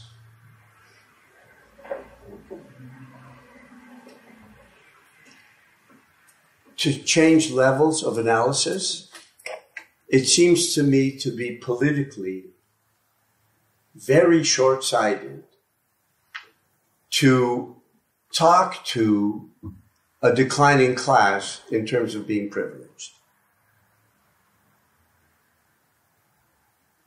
And that's what the category of whiteness does. And the last thing in the world deindustrialized workers want to hear is that they're privileged because they're white. And it doesn't accord with their real life experience. So that in a funny way, there is a discourse that shifts from a discussion of upper middle class white to working class white who are much more racist, much more xenophobic, much more likely to be members of the police and the fire department. I mean, there's a real dimension to that. But to deal with it not in socioeconomic terms, which would require being able to try to deal with the socioeconomic framework, at least to address it in some way. But instead, to refer to this declining class as the privileged ones, which for me politically helps generate an enormous amount of anger. And I think that's politically counterproductive. So for me, the issue is less blackness than the category of whiteness in this context. And particularly since so many of the deindustrialized workers come from immigrant families. That's another peculiarity of the United States, not just slavery. The industrial proletariat was not really swept up from the land except in coal mining areas, but was imported from Ireland, from Poland, from southern Italy, straight into the city. So you had ethnic difference between city and countryside, which also marks the United States as fundamentally different. Slavery is one moment, a very important one. But the fact that that the people in the city are a different religion, different ethnicity, and were not considered white.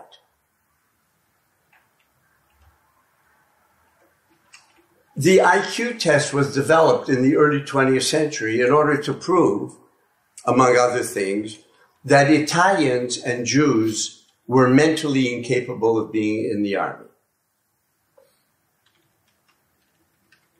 Okay, it's certainly not that suddenly the Italians and volare and the Jews, a corned beef sandwich, and we're all white. That's really not the case. And the people who are affected by this know that. They know that. So there is an enormous resentment against white suburbanites who are liberals and movements like Black Lives Matter, and which I think politically are problematic, but not because of this background that you refer to, which is a real background and which I think absolutely has to be dealt with. The way in which slavery really lays such deep foundations for racism in this country. Thank you for taking the time of going off that tangent. I know you wanted to go back, and I appreciate it. Yeah. I hope that I at least addressed what you... You did, most definitely. Okay. Just about your comment that it doesn't match their lived experience. So even though they're declining, I guess you could say statistically on paper, they don't feel like they're actually, they feel like they're declining, but they don't feel like they're privileged. But those statistics do matter. There's a shared gulf between middle-class white people, whether you're upper or lower middle class. Being lower middle class is quite a different thing from being working class or very poor anyway. There's gulfs there too. But, you're not going to read a study, except maybe Eastern Kentucky, West Virginia, that says, as a report from a few years ago said, that black women have a median net worth of $5. So the numbers, the importance of the numbers, they have to be more important than just the fact that they're mad at your calling, or the white middle class people are mad that they're being called privileged, even though they're losing some of their market power or whatever else. So what if they're mad? So what means you've got the president you do? That's so what? Sorry? So what means that you've got a president that you have? That's one of the real political outcomes.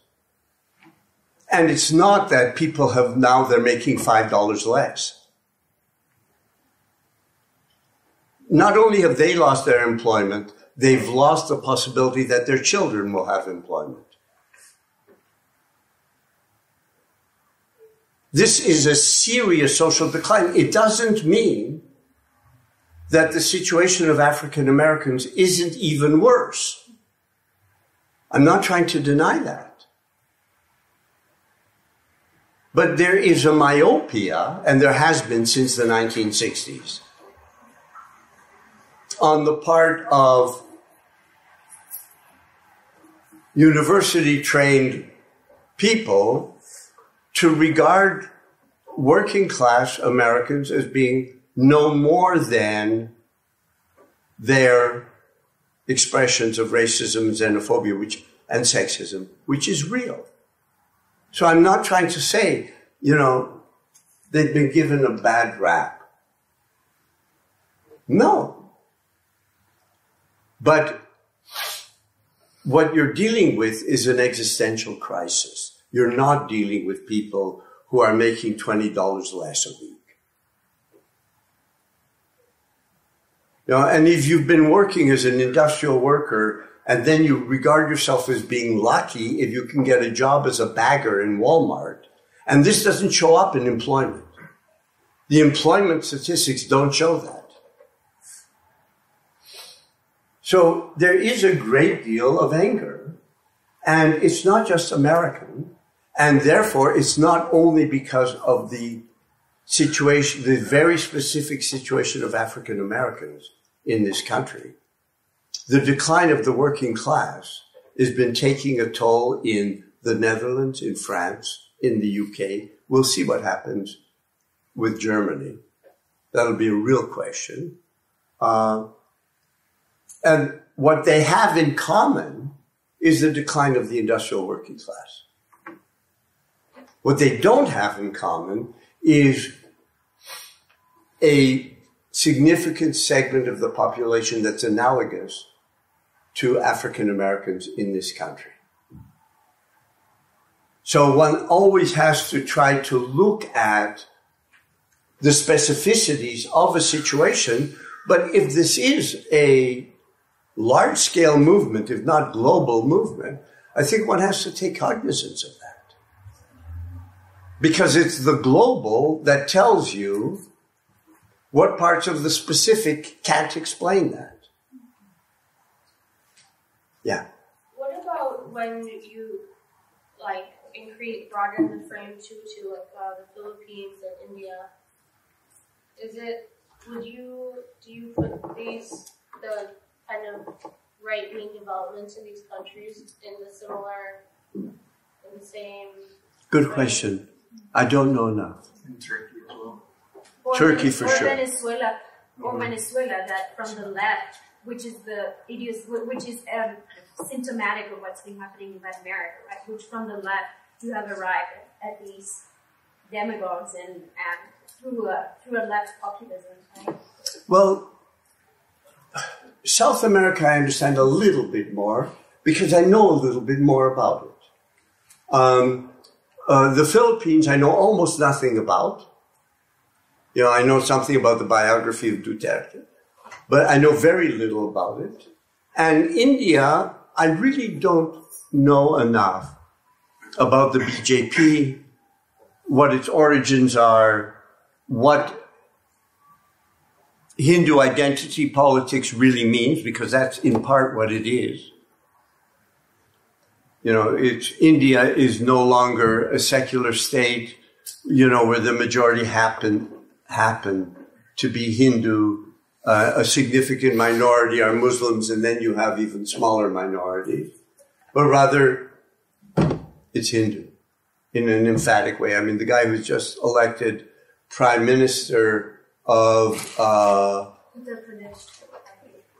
yes. I mean, he calls for the building, you know, they claim, and I don't know if it's true, there had been a Hindu temple that then a mosque was built on top of that. They tore down the mosque, and now he wants to rebuild the Hindu temple, which of course is going to lead to strong civil unrest, to put it mildly. I don't know enough. I really don't. You're right that it's become a global phenomenon. The interesting thing is, and I think what has to be studied a little better retrospectively, is so is fascism. Fascism is a global phenomenon that took root in a lot of places that didn't have the sorts of socioeconomic profile that, let's say, Germany or even Italy had, but really spread. I mean, the 30s is really, the late 20s and 30s is a fascist era. Yeah, the Baltic states are fascist. Poland is fascist.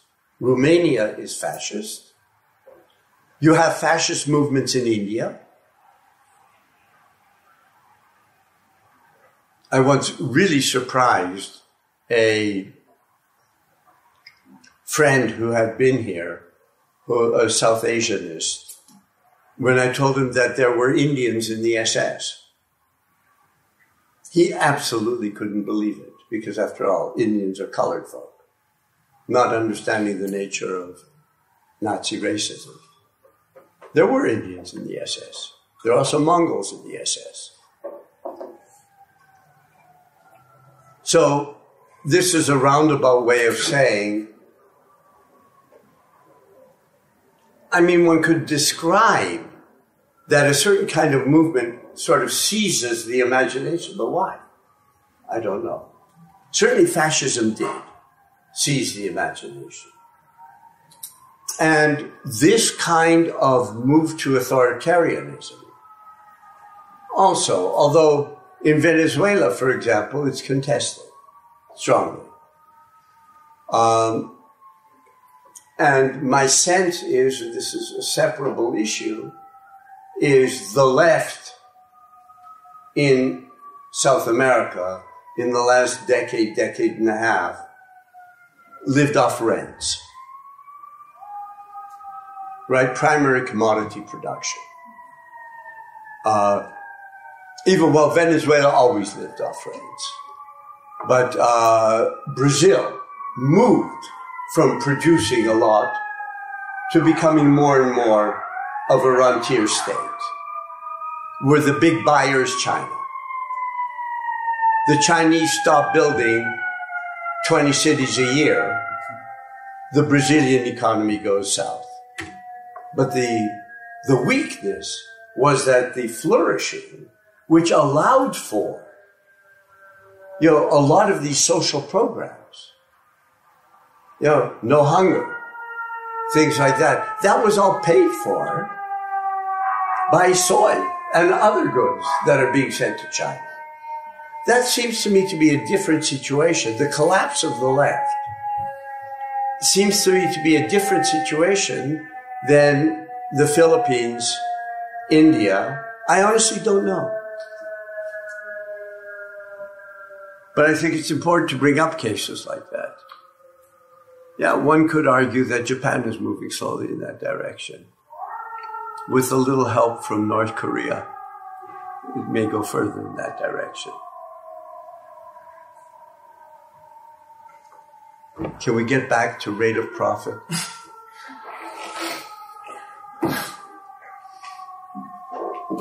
Okay. I want to point out just a small but telling, in this chapter, Marx outlines what we've already talked about, that whereas the rate of surplus value is S over V, the rate of profit is S over C plus V, right? So that the rate of profit is total capital, which has, this isn't just, it has the if you think of this as being in part an epistemology, it has the epistemological significance of hiding from the actors what Marx analyzes as the reality of the society. And it's not because they're blind, and it's not because they're self-interested. They may be blind and self-interested, but it's also because of the way the forms present themselves. And then he returns to this theme that I've mentioned, that the capitalist can make a profit if they sell above their cost price and below the full value of the commodity. That there's a range between C plus V and C plus V plus S. Okay? And that's competition, right? And then they can think that their profit is a function of how well they compete. And then he says, if a commodity is sold above or below its value, there is simply a different distribution of the surplus value, which does not affect the magnitude of the character of the surplus value itself. What does that say? I don't know the page much. Yeah. This is page 134.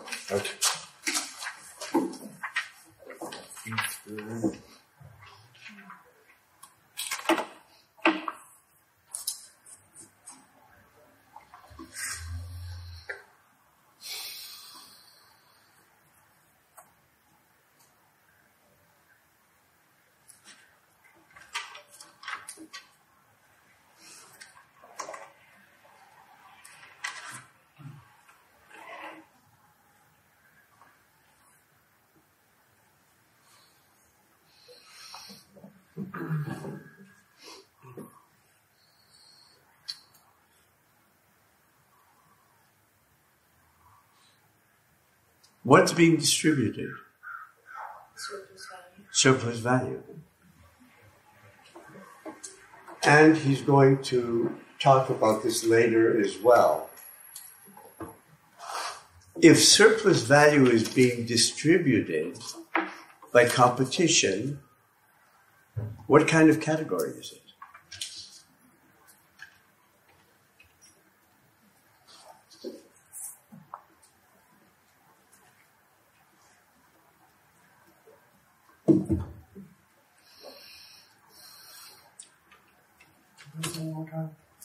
Yeah, well, profit is the profit that a firm makes, right? And the profit can range between cost price and the full cost, as it were, of the commodity.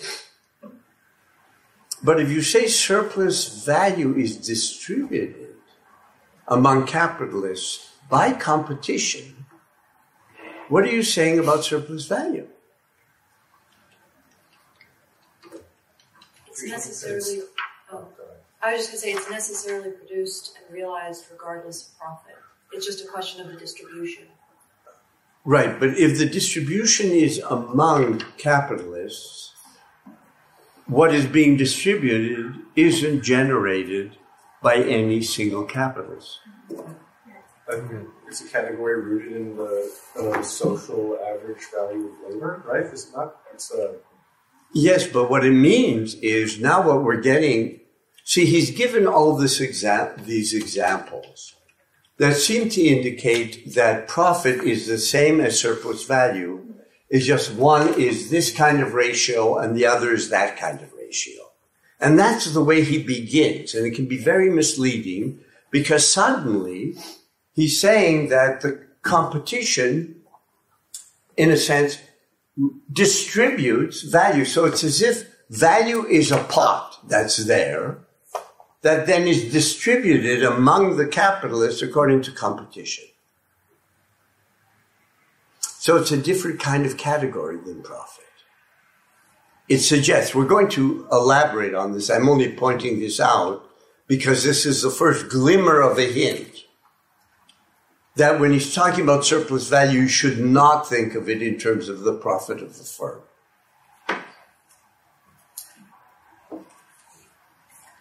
He uses the term appropriation at some point to describe this, the nature of this category, which is that it's labor that has been expropriated or appropriated. Does that matter? Is that part of what he's trying to emphasize right now? Or are we past volume 1 where it was about trying to show the exploitation? Because it had there's a sense from reading this chapter that he's trying to describe how the generation of surplus value is included and therefore its social basis is mistaken. As to be something that appears to be self-generating is actually not. That's correct. However, that is correct, and I'm not denying that. It's just I'm emphasizing a different dimension, which is that surplus value, it seems, is no longer simply the value generated by a firm that doesn't seem to be the case. But surplus value seems to be a more general category where profit is a means of distributing that more general category. So profit seems to be rooted in firms. Surplus value seems to be something beyond firms. That's the point I'm trying to make. That doesn't stand in opposition to what you're just saying, but it means that the category is a total social one. Global social capital, right? Yeah. Yeah. Would it be incorrect to say that profit is something like a microeconomic phenomenon, while surplus value is a macroeconomic phenomenon? Or is that too simple? Well, no, the problem is I'm not sure, to be honest, of all the different implications of using the word micro and macro. I'm not either. So I really don't want to take a stand on that. Okay. So I hand over there. Yeah, and it's when he says not only is the circulation process for its part the scene of those transformations that were considered in Volume 2, but these also coincide with actual competition. Is he saying that the scene of that this is circulation, that profit is circulation? No. No, but profit appears to be a function of circulation. Because it seems to be, sale is circulation. Right. Within Marx's framework. Circulation for Marx, if you recall, just means a transformation of form. Right? So the formula CMC, you take a commodity, you exchange it for money, which you exchange for a different commodity, is circulation for Marx defined as a transformation of form. It's the same value that appears as money, appears as the commodity, or it appears as the commodity, appears as money, appears as the commodity again. Qualitatively, they're different in terms of use value. As values, it's all identical. So value flows through all of them. That is circulation for Marx. Things don't have to physically circulate to be part of circulation. Profit appears to be a category of circulation to the degree to which, for the capitalist, the real cost of the commodity is their cost price. So everything above that is a function of sale.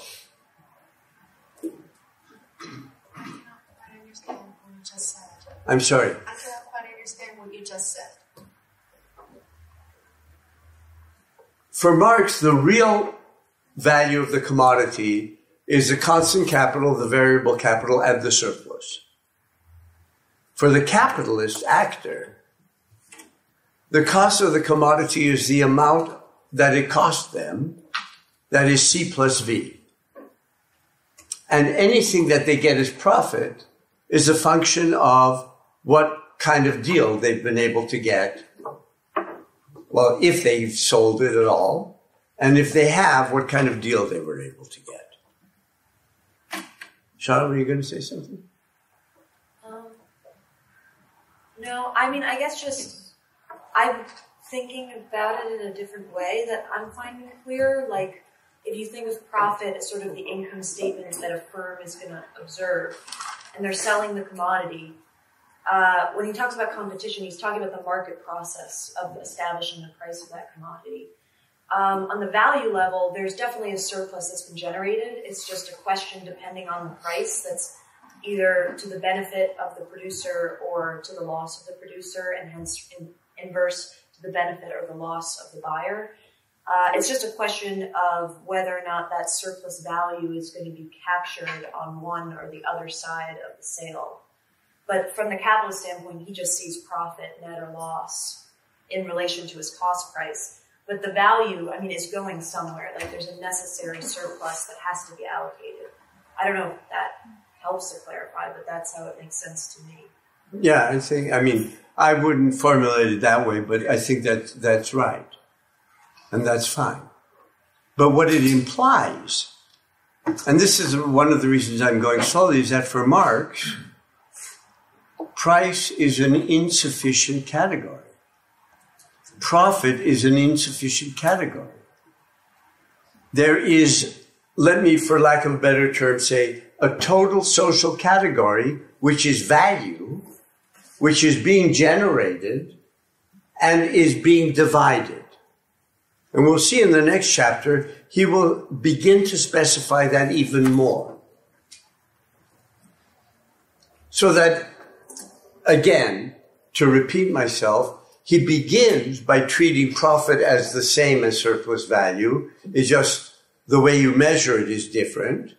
And this already by referring to how competition redistributes value, This suggests that they're not the same animal.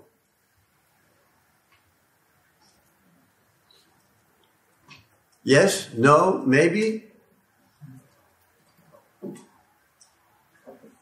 Yes. Is not one of his points that, like, the capitalist almost doesn't even consider surplus value to be, like, a thing? Is he, like, does the capitalist not even recognize surplus value? It's like, it doesn't even factor into any of their, like, their thought process and decision making? Is that what he's trying to say? Yeah. And that's what, Surplus value is not a category for the capitalist. And not only that, what this suggests, and I want to start with this next time, is that you cannot look at which makes Marx really hard, you can't look at the surface of society and go from there down to value. You can go up from value to price and profit, but you can't start with price and profit and infer value. So then the question is, if that's the case, as I've emphasized over and over again, what the hell is the theory of value about?